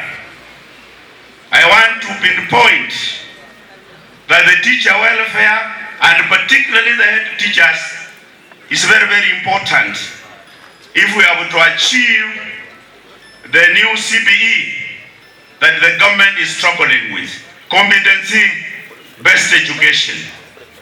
When we dialogued recently with the national office in various counties and asked for Kakamega High School, we realized so many bottlenecks that the heads of institutions are going through as far as implementation of the CBE as a new curriculum is concerned. However, this is a day for your relaxation. We don't have to bring in so many academic aspects and those things that we cannot understand as far as that is concerned. That one, we leave it for those who know it more. We leave it for the Kemi people who normally come and take money from you. Ladies and gentlemen, the well-being of a head teacher is very, very important. For any new curriculum to be achieved without taking care of the head teacher as the manager of the new curriculum, it cannot succeed. The head teacher must be supported at all the time. And this support in form of compensation is very, very important. Compensation to a head teacher and realizing that he's working and doing a lot of work is very crucial.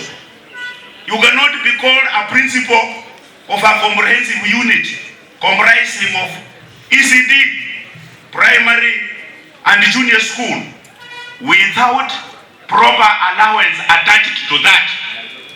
And then you want to tell us that curriculum is going to succeed. You are looked down upon by the chess teacher because they know you don't even have a letter that is placing you in that position. They underrate you. They look down upon you. And that is what the education office should be telling us. Why they have delayed to issue you with the letters to acknowledge your work and make you feel that you are in that position for the next 4 years to come. And not temporarily. That's where we are. Let us not lie to the whole world by coming here to read scriptures which may not be commensurate to what the heads are feeling in the various institutions. Ladies and gentlemen, it's about salaries and wages.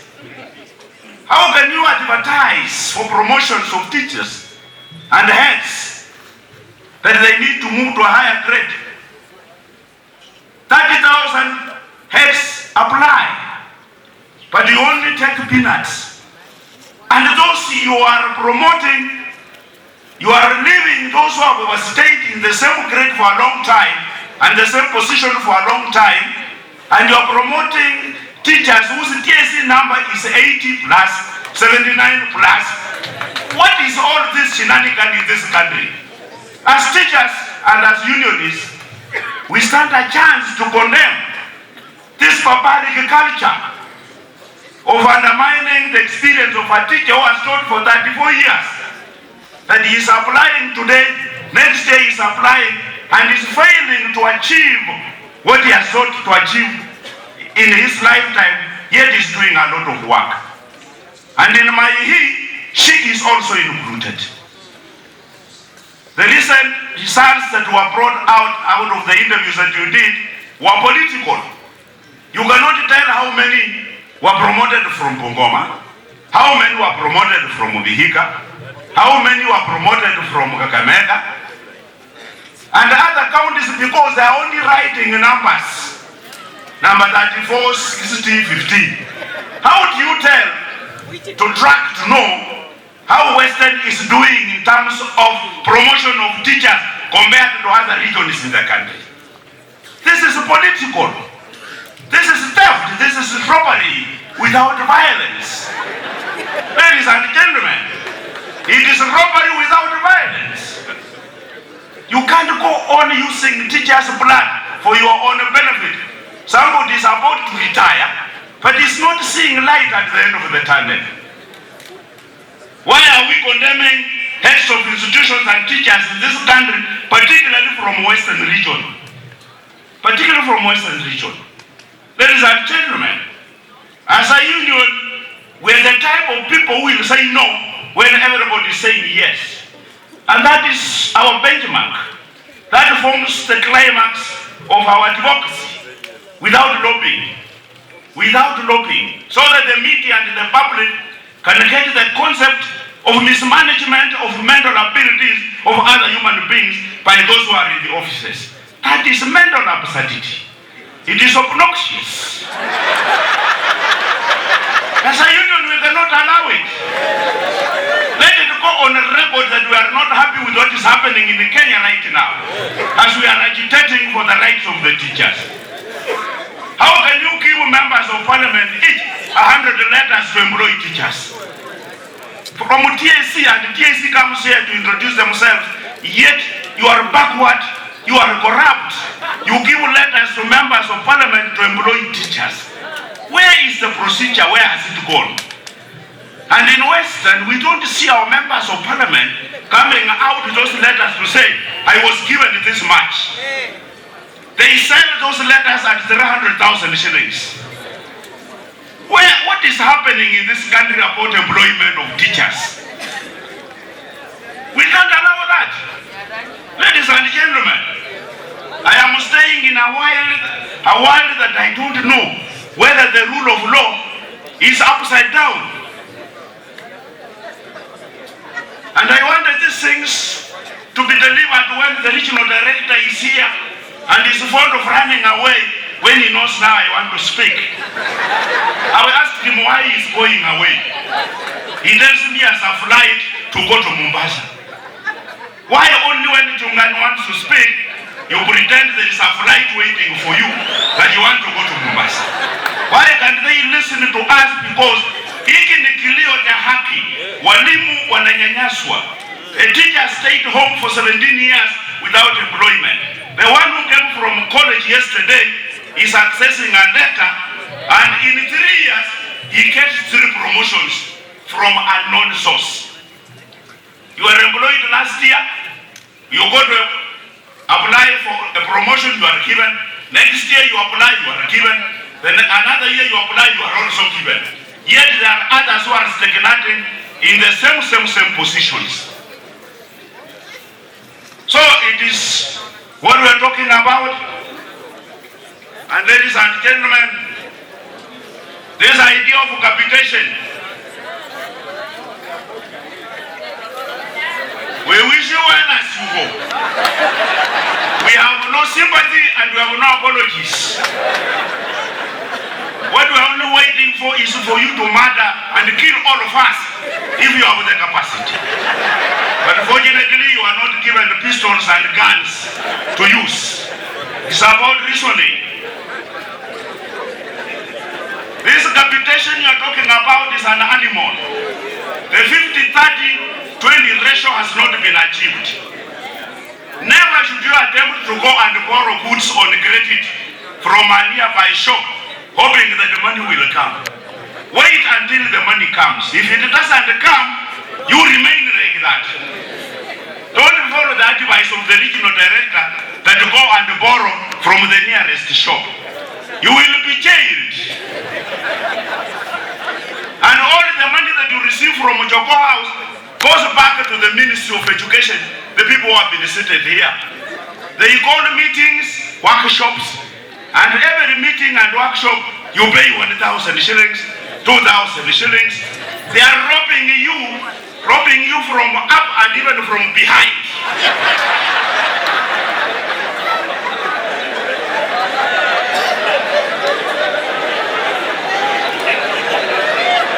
This culture of robbing people from behind must stop. Ladies and gentlemen, there is an animal called Kemi. Kemi comes to ask you for 12,000 shillings. They leave you with around 4,000 shillings. Where does the other money go? You give money to Kemi. Who is Kemi? Where is he sitting? If we are not the one in those offices that are still eating the same money. Why can't they leave 8,000 with the head of institution and 4,000 goes to Nairobi? Why can't they do the reverse? Kemi comes to poach into your school account. Multiply 12,000 by the number of schools we have in Western region. How much money is that?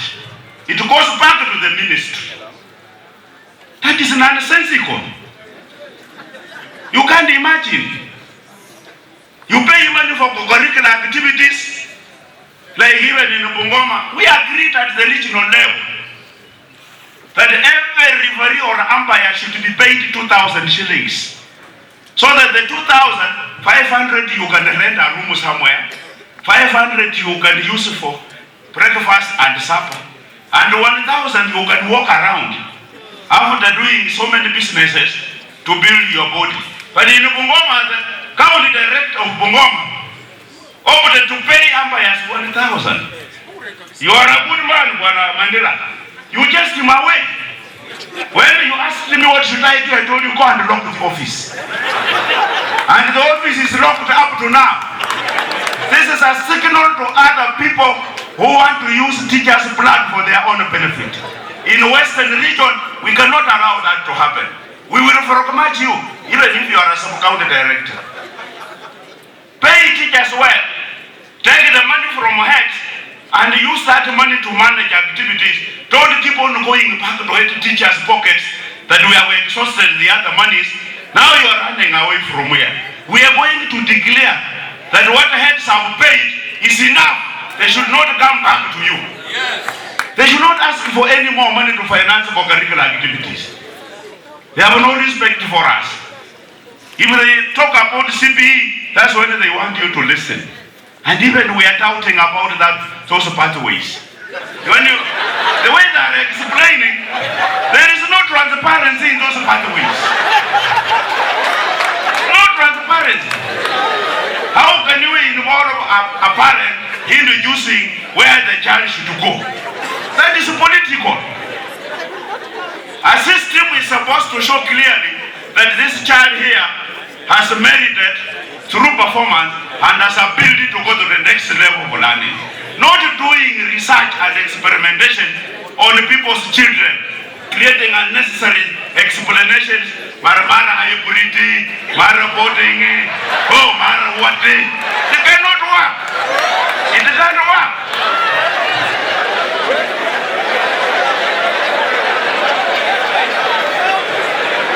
This is a failing system. CPE is a failing system in Kenya, and we saw it earlier. Something to chemistry.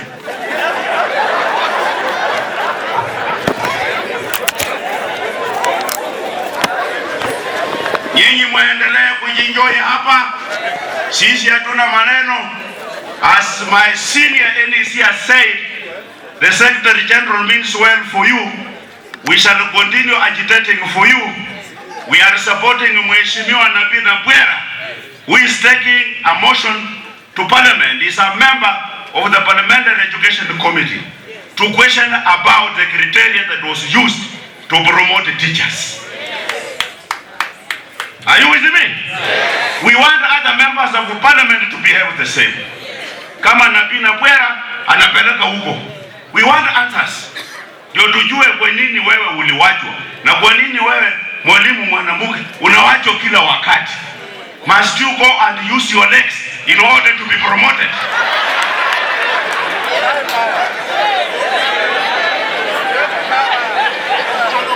Asanteni sana. Asanteni, Mungu awalinde. Asanteni, that is all about advocacy. Tungani Patrick. Kakamega County, Kakamega Sub-County. The name is Marinya Comprehensive School. Angerin K. Muhindi, kuja hapa, kuja.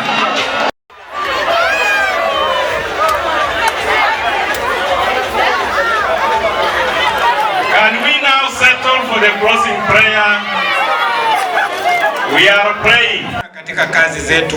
Asante kwa kutulete umbali huu, na Bwana asante kwa kila jambo.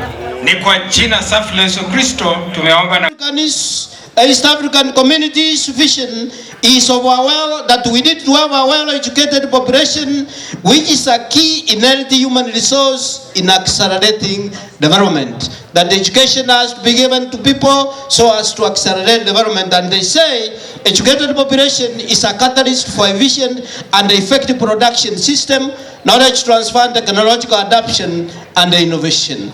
Actually, in essence, what they are saying, all of these agendas, that education is the backbone of development of this country. Number 3, Kenya Vision 2030. This is something which came as a result of the sessional paper number 5 of 2005. And as a result of that, we had people who came with think tanks, and they came up with the Kenya Vision 2030. And the Vision 2030 is based on 3 pillars. Pillar number 1 is economic pillar, number 2 is the social pillar, political pillar, and education is under the social pillar. And then, now, education and leadership. I'm narrowing down education and leadership. What is this leadership? What is leadership? Leadership is the ability of an individual to influence, of a person, or one's ability to influence individuals, groups, organizations to follow you.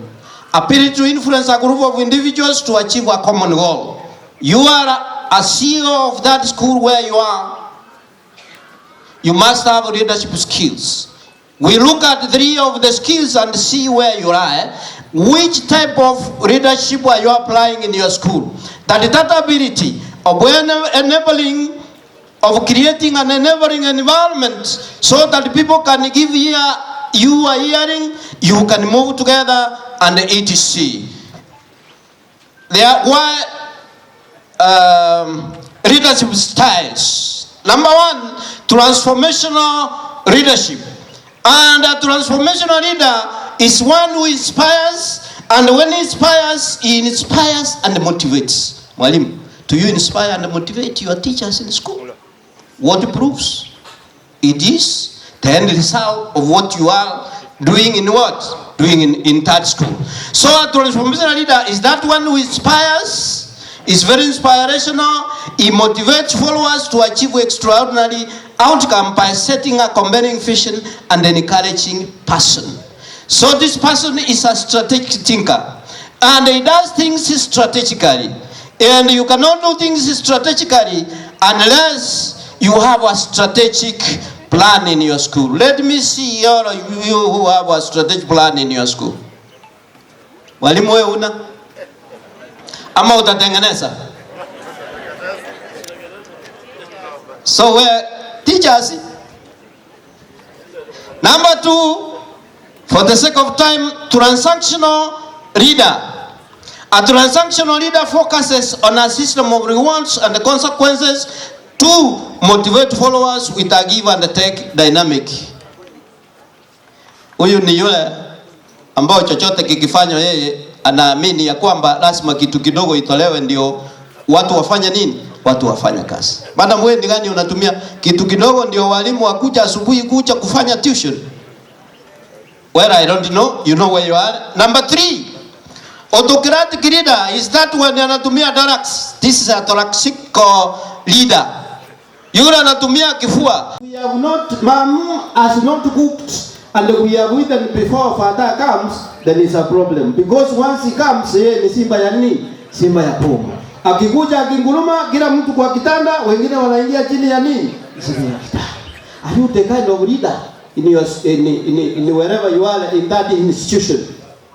So, participative leadership, this is a democratic leader who involves the others in doing this.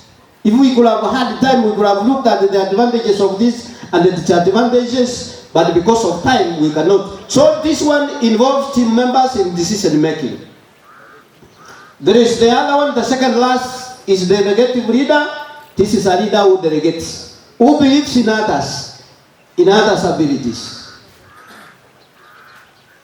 A very good example is this. I, as a father in my home, if I'm not democratic, this is the way I behave. Every time I'm asked small money, little money, for going kusiaga unga, we msee unafanya na mulani, unaingia hivi, unaingiza kwa mfuko, unaleta, na sio pesa nyingi iko kwa hiyo mfuko. Ni tu pesa kidogo tu, na utaki tufanya nini? Utaki tu pesa tutoka.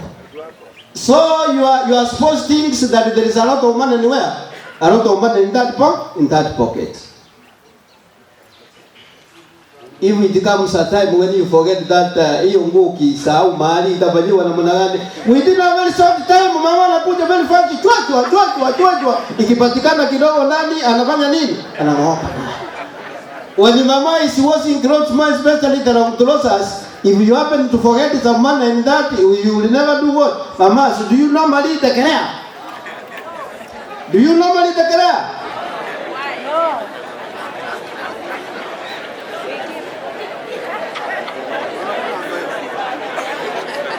Servant leadership is that one who knows that the servant and needs to do. There is an animal in the house. I've seen that good man who talks Kiswahili. There is an animal in the house, and the animal is called change. There is an animal in the house, and that animal is called what? It's called change. And this change, if you are not going to be very careful, one person writes, if you don't change, change will do what? It will change you. And if it changes you, it mistreats you so much. Well, if you don't accept the change, you will do what? You will be changed. How many men here who would like to sleep from the other side of the ukuta? Men usually sleep from where? And why? What is the reason?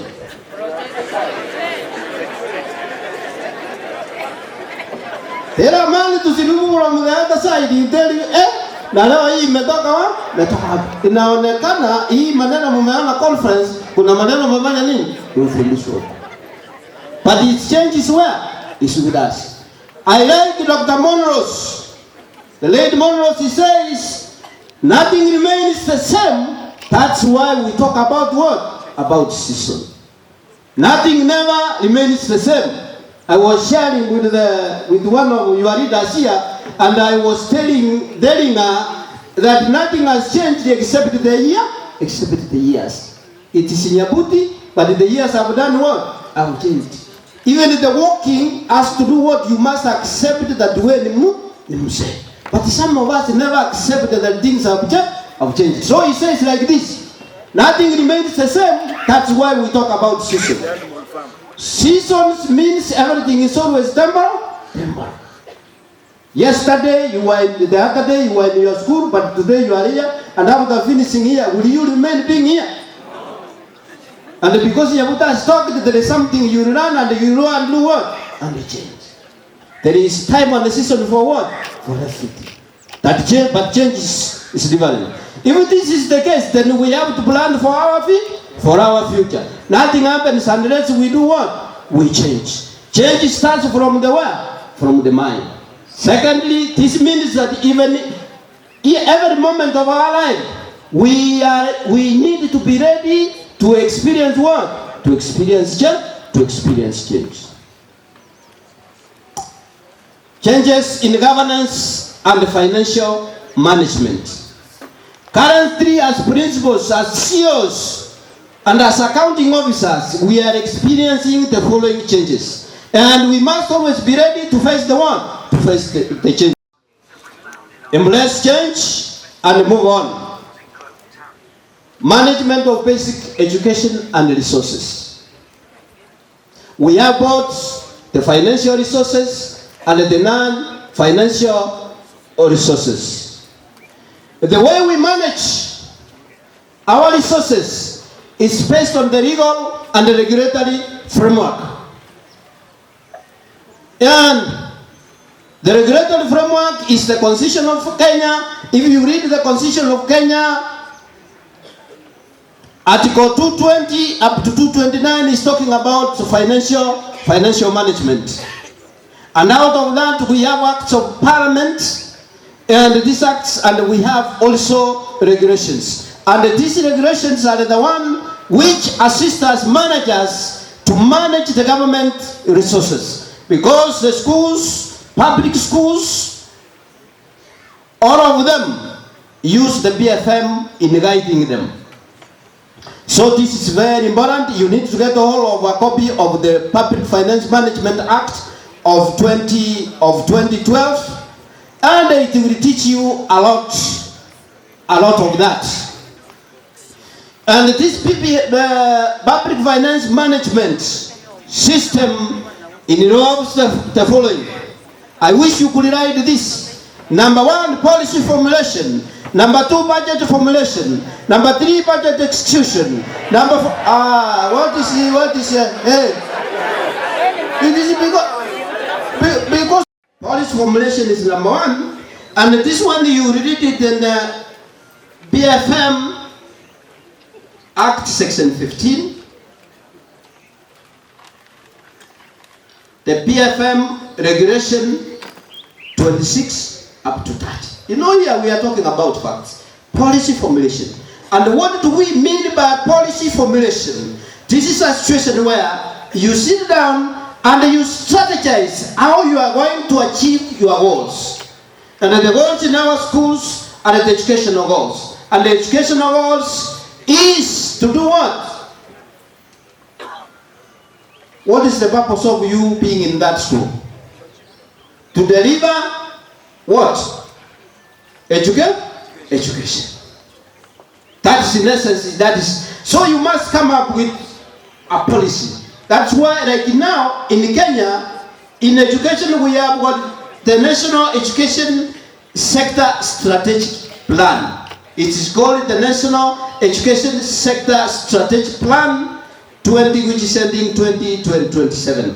And out of that, you at the school level, you must come up with a strategic plan. And the strategic plan is where you indicate your mission and your vision.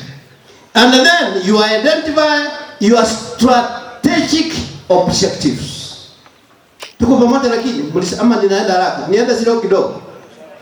Niko sawa. Nimesema policy formulation in your strategic plan.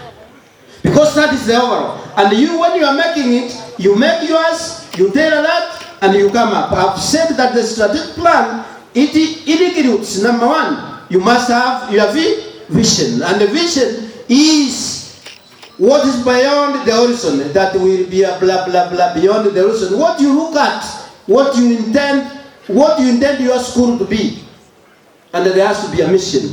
How do we move along so that we can achieve? Once you have identified that, then you must come with the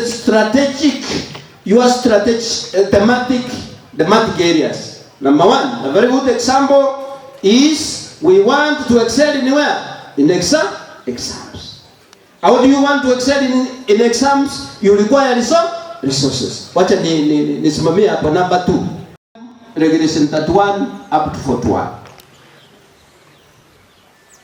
When you look at that legal document, it is talking about how you do your budgets and blah, blah, blah, blah, blah. With the schools, governing schools, if you look at Section 54 of the Basic Education Act, it says, blah, blah, we'll have, the Minister of Education will have a governance in a Teremuka, and now we have a board of management. And the board of management, it is enumerated what is the role of the board of what? Board of management. And the board of management, when you see the board of management in school, That means that is the cabinet secretary. The board of management sits there, and their work is to assist the school in where the principal is the secretary to the where? To the board.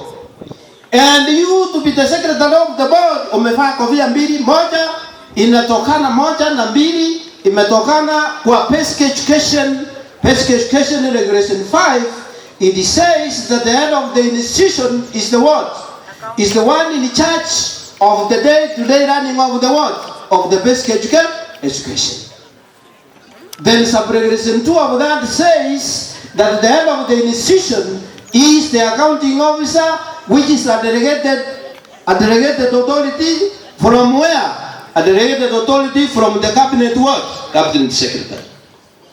So the Teacher Service Commission appoints you as an administrator of that school. That's what Regulation 5.1 says. Regulation 5.2 says it is in tandem with the Public Finance Management Act that you, once you are appointed by the Public Service Commission to be the head of an institution, you become an administrator. But some of us, we are micromanaged and we don't know. You sit in that, unakaa hiyo kiti kana kwamba ni bibi ajaribiwa nini? Ajaribiwa ng'ombe. Unajua bibi ajaribiwa ng'ombe vile anakaa. Mahali administrator and an accounting officer. Can you sit with the total sitting allowance kwa hiyo kitu mwalimu? Unajua wewe ndio unakaa kabisa. Mnaona vile naongea hapa asalijo na ushukuru zote. Ninaomba mnaona? Nyinyi endelea kuomba tu and you will see how you will not deliver. Si tumemaliza. Number 3, budget execution. You have to execute the budget. And this one is found in Regulation 42 up to 57. BFM Regulation. Masai imeisha kabla kumaliza. Regulation 42 up to 57 of the BFM Regulation. And then the Public Procurement and Assets Disposal Act.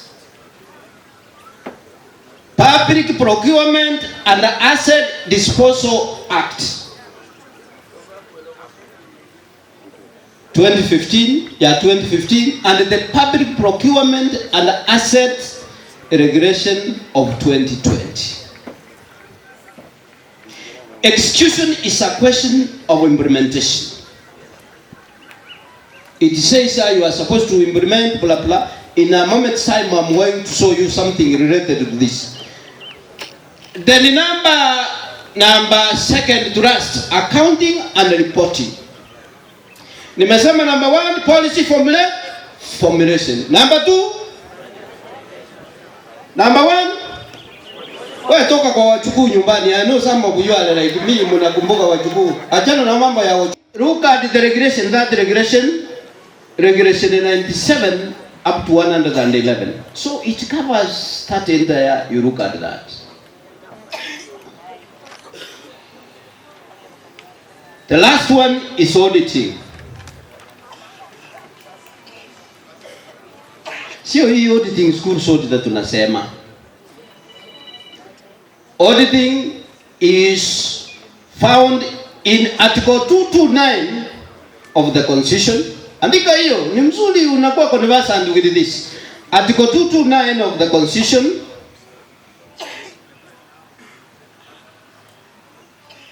Usome hiyo. Article 254 of that Constitution. 254. And then you get the whole of what is called the Public Audit Act. Nyinyi endelea kuongea tu na ninaongea kutoka hapa. Nimesema which is the last one I've forgotten. Madam, which is the last one? You look like a madam who teaches English. Is it okay? She looks like an English madam teacher. You know me, I was told by those old men. We used to be taught in Kisi. Now we used to have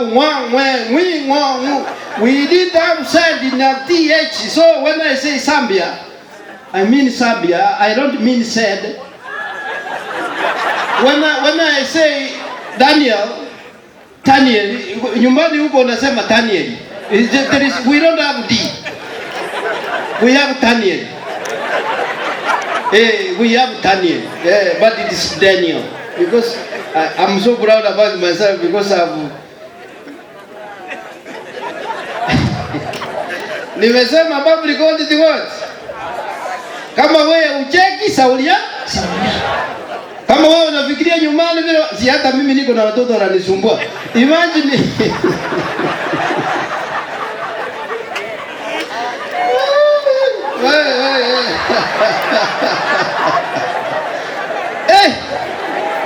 Watu nianze kukuelezea hata utaona huyu auditor ni Mungu tu. Endelea kufikiria nyumbani na umekuja hapa and you paid, imagine. Kuja kucheka pamoja kwani si bad.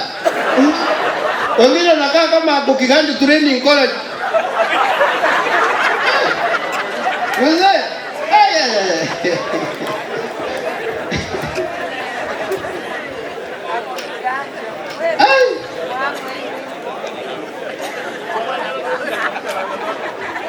Let's move accounting and reporting pertaining to a business. Recording financial transaction relating to a business transaction. Number 2, the accounting process includes summarizing, analyzing, and reporting this to oversight, agency, regulator, and tax collectors. You don't record for the purpose of it, for the sake of it, for purposes of oversight agencies. Like now, the Auditor General.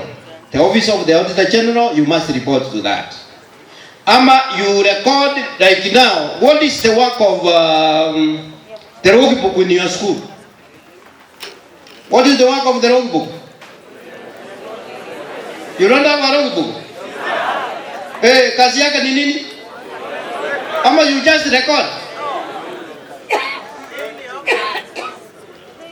Anyway, munajua, the other one, the financial statements used in accounting are a concise summary, blah blah. This one, let's now look at accounting, books of accounts. Hiyo ndio mlikuwa mnataka kujua. But number 1, it starts from, the essence of that.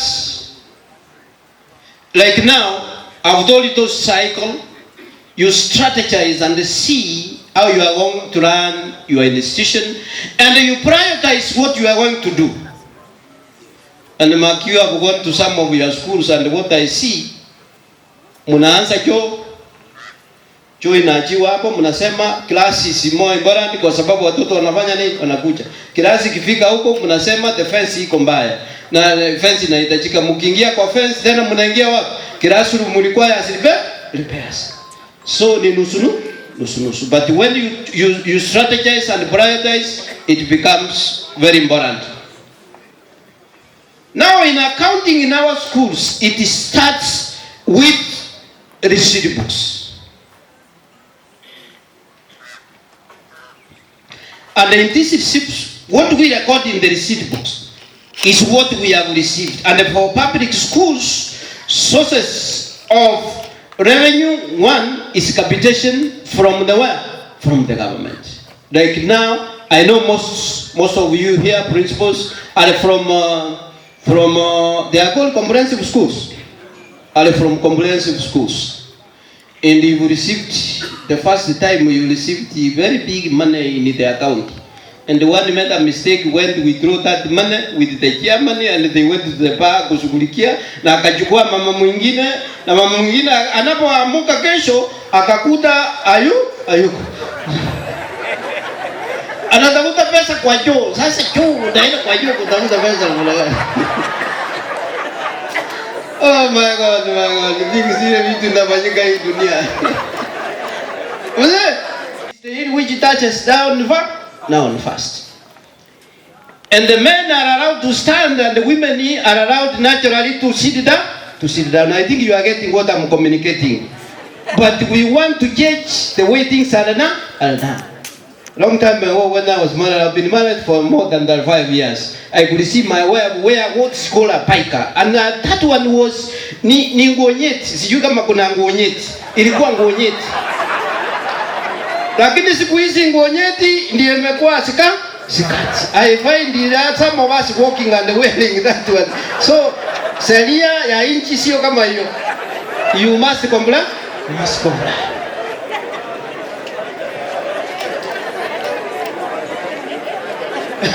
Si tucheka kidogo. Kidogo wala nyinyi mnanichekeza. Hey, let's come back to our business. You know there are many who never. Unajua kuna mwanaume anakaa ati mimi ni mwanaume, you never see meno ya. Kwa sana na mama na muingie ndani ya blanketi. Mama akitoa meno hivi, wewe kui.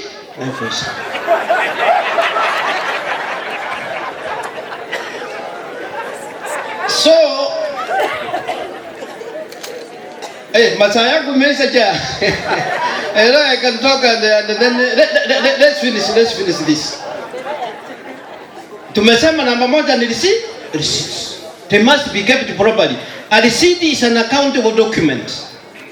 And ukisoma hapo, there is rules given on how these accountable documents, for how long are they supposed to be done what? To be kept. The cash book. I'm saying the cash book, the kind of cash book is that one which has this pocket that what? Gives, and this one does what? Receives. And the pocket which gives is called a debit. And the pocket which does what? Which receives is called a credit. And all of them must always do what? To balance. So, in essence, what I'm saying, a cash book must have a credit and a debit. And it must be prepared by a professional. It's not like merry-go-round, where you say fulani na fulani, this one must start from a receipt. The receipt must be posted to the cash book. And this cash book has got its own rules, debit and credit, and it has got column where cash and where? Cash and the bank. And then it has a date. The first one is a date, check number, bank column, payment voucher, iko na date, iko na payment voucher number, iko na check number, iko na cash column, iko na bank column, equally the same like that. And every time the month ends, you must do what? That month must be closed, and you close and they say cash at the end of the what? At the end of the month. At the end of the month. Cash at where? At the bank. Sometimes cash at the bank may not be the same as what? May not be the same. Ile pesa cash book inaonyesha sio the same. When you bring the statement at the end of the month, you may find that they are not. One is short and another one is short than me, like me, and another one is taller than this one. So you must make them, all of them have to be the same weight, taller or so or short. And what is the cause of this? Is it because as at the last day of the month, you find that you have given a check, but that person has not taken to the where? To the bank. You know, when you remove it from the cash book, that means the cash book has got less, and that money has not been removed from where? From the bank. And what to reconcile is this is what is called a DB. That is a trial balance. That is for another day. Kamunga. This is the work you need. Mimi amandi the policy ama mnataka mimi nikuje. Si yako hapa. Muite wale wapusia atawasaidia na hiyo maana. Am I talking nicely or very badly? When you look at the Public Finance Management Regulation 101.4, it says accounting officers must prepare financial statement in compliance with the relevant accounting standards prescribed. So from there, once at the end of the year, you need to report. We are now moving to reporting. You must prepare. Na sheria inasema an accounting officer, principal of a school must prepare what? Must prepare final statements, financial statements. And the year runs from, financial year runs from 1st June. Wewe, I can jump on you. 1st July up to 30th midnight June. So once that one is over, you balance the books and then you prepare financial statements. And what are these financial statements we are talking about? Number one, Statement of financial performance, ndio hiyo mnaita income and expenditure. But this now, that's why I said we have to change. Inaitwa number 1, statement of financial performance. Number 2, statement of financial position. Initially it used to be called a balance what? A balance sheet. Number 3, statement of change in net assets. Statement of changes in net assets. Andika NA. See, you know how you abbreviate this. Amujui vile mnaita, you know, I discovered and I was, you know, I'm an elder of the church, and I received so many cases come to our office of the elders. I'm a Seventh-day Adventist man. And they saw very serious one. Don't I look serious? So I guess came and a man like you hadi mpango wa kando, and it is adalgali wameiweka mpango yaka, wameibandika mpango wa nini? Mpango wa kando. Mochari siku hizi inaitwa, kwani what is in the mochari is not different from what is in the morgue. A place where your father-in-law and your son-in-law, all of them are naked. It doesn't matter. You see at the same. Hakuna toilet ya bula bula, hakuna kitu kama hiyo. So let me explain what I was saying. That yeye anachukua yasa mpango ya kando na anamuita Evans. Kumbe ni nani? And the kind of language they are using ni ile ya NA blah blah blah blah. Kama mnatumia hiyo, see you write changes in NA, you know net what? Net assets. Statement of comparison of budget and actual budget. So you report your details. Kamunga will tell you, and when that one comes,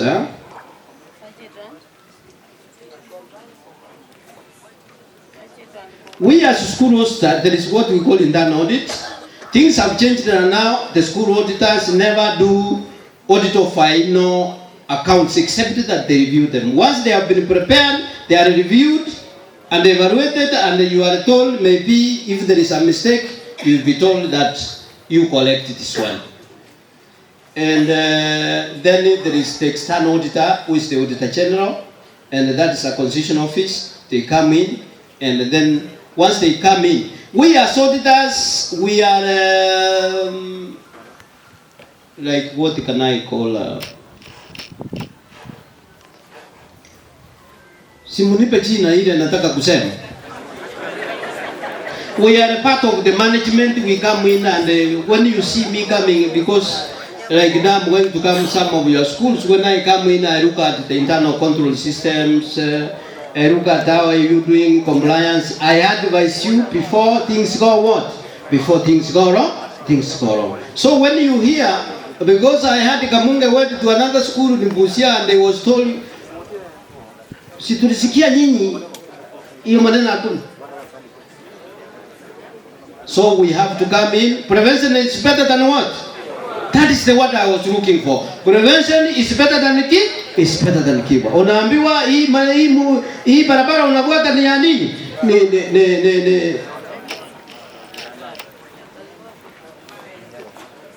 Then comes in.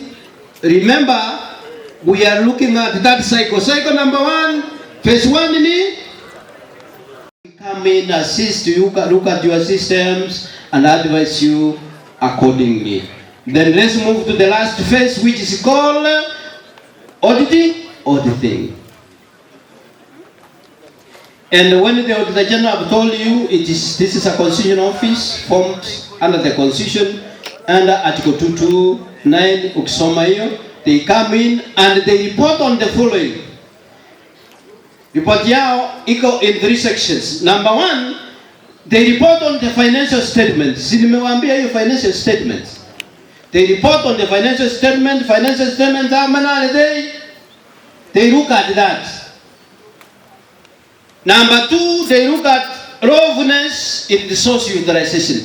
Have you lawfully utilized the resources? Number 3, they report on effectiveness of internal control, risk management, and governance. They report on mlikuwa mmesema kama board mtakuwa na mikutano fulani na fulani bla bla bla bla bla and the etc and the etc and they give a report.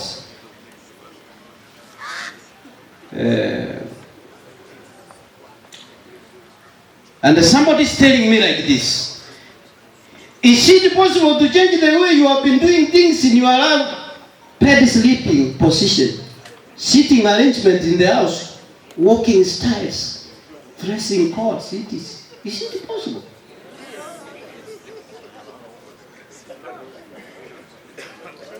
Let me ask you the question. Is it possible to change the way you have been doing things in your life? Bed sleeping. You know, kila mtu hapa kwake analala kila anataka. That's why I'm telling you, wengine wanaambiwa wakuje hapa, wengine wako huku chini sasa hivi wanafanya nini? Wanatembea na wanatamani nyumbani. Na nyumbani you have been married for how many years? For example, let's assume you have been married for 40 years. How many times have you changed the bed? Umenunua kitanda kipya. Si hiyo tu. Na jabia ya mlango. Na kiti. Na bedroom. Umewahi change? Imagine ndio tunatamani na hiyo.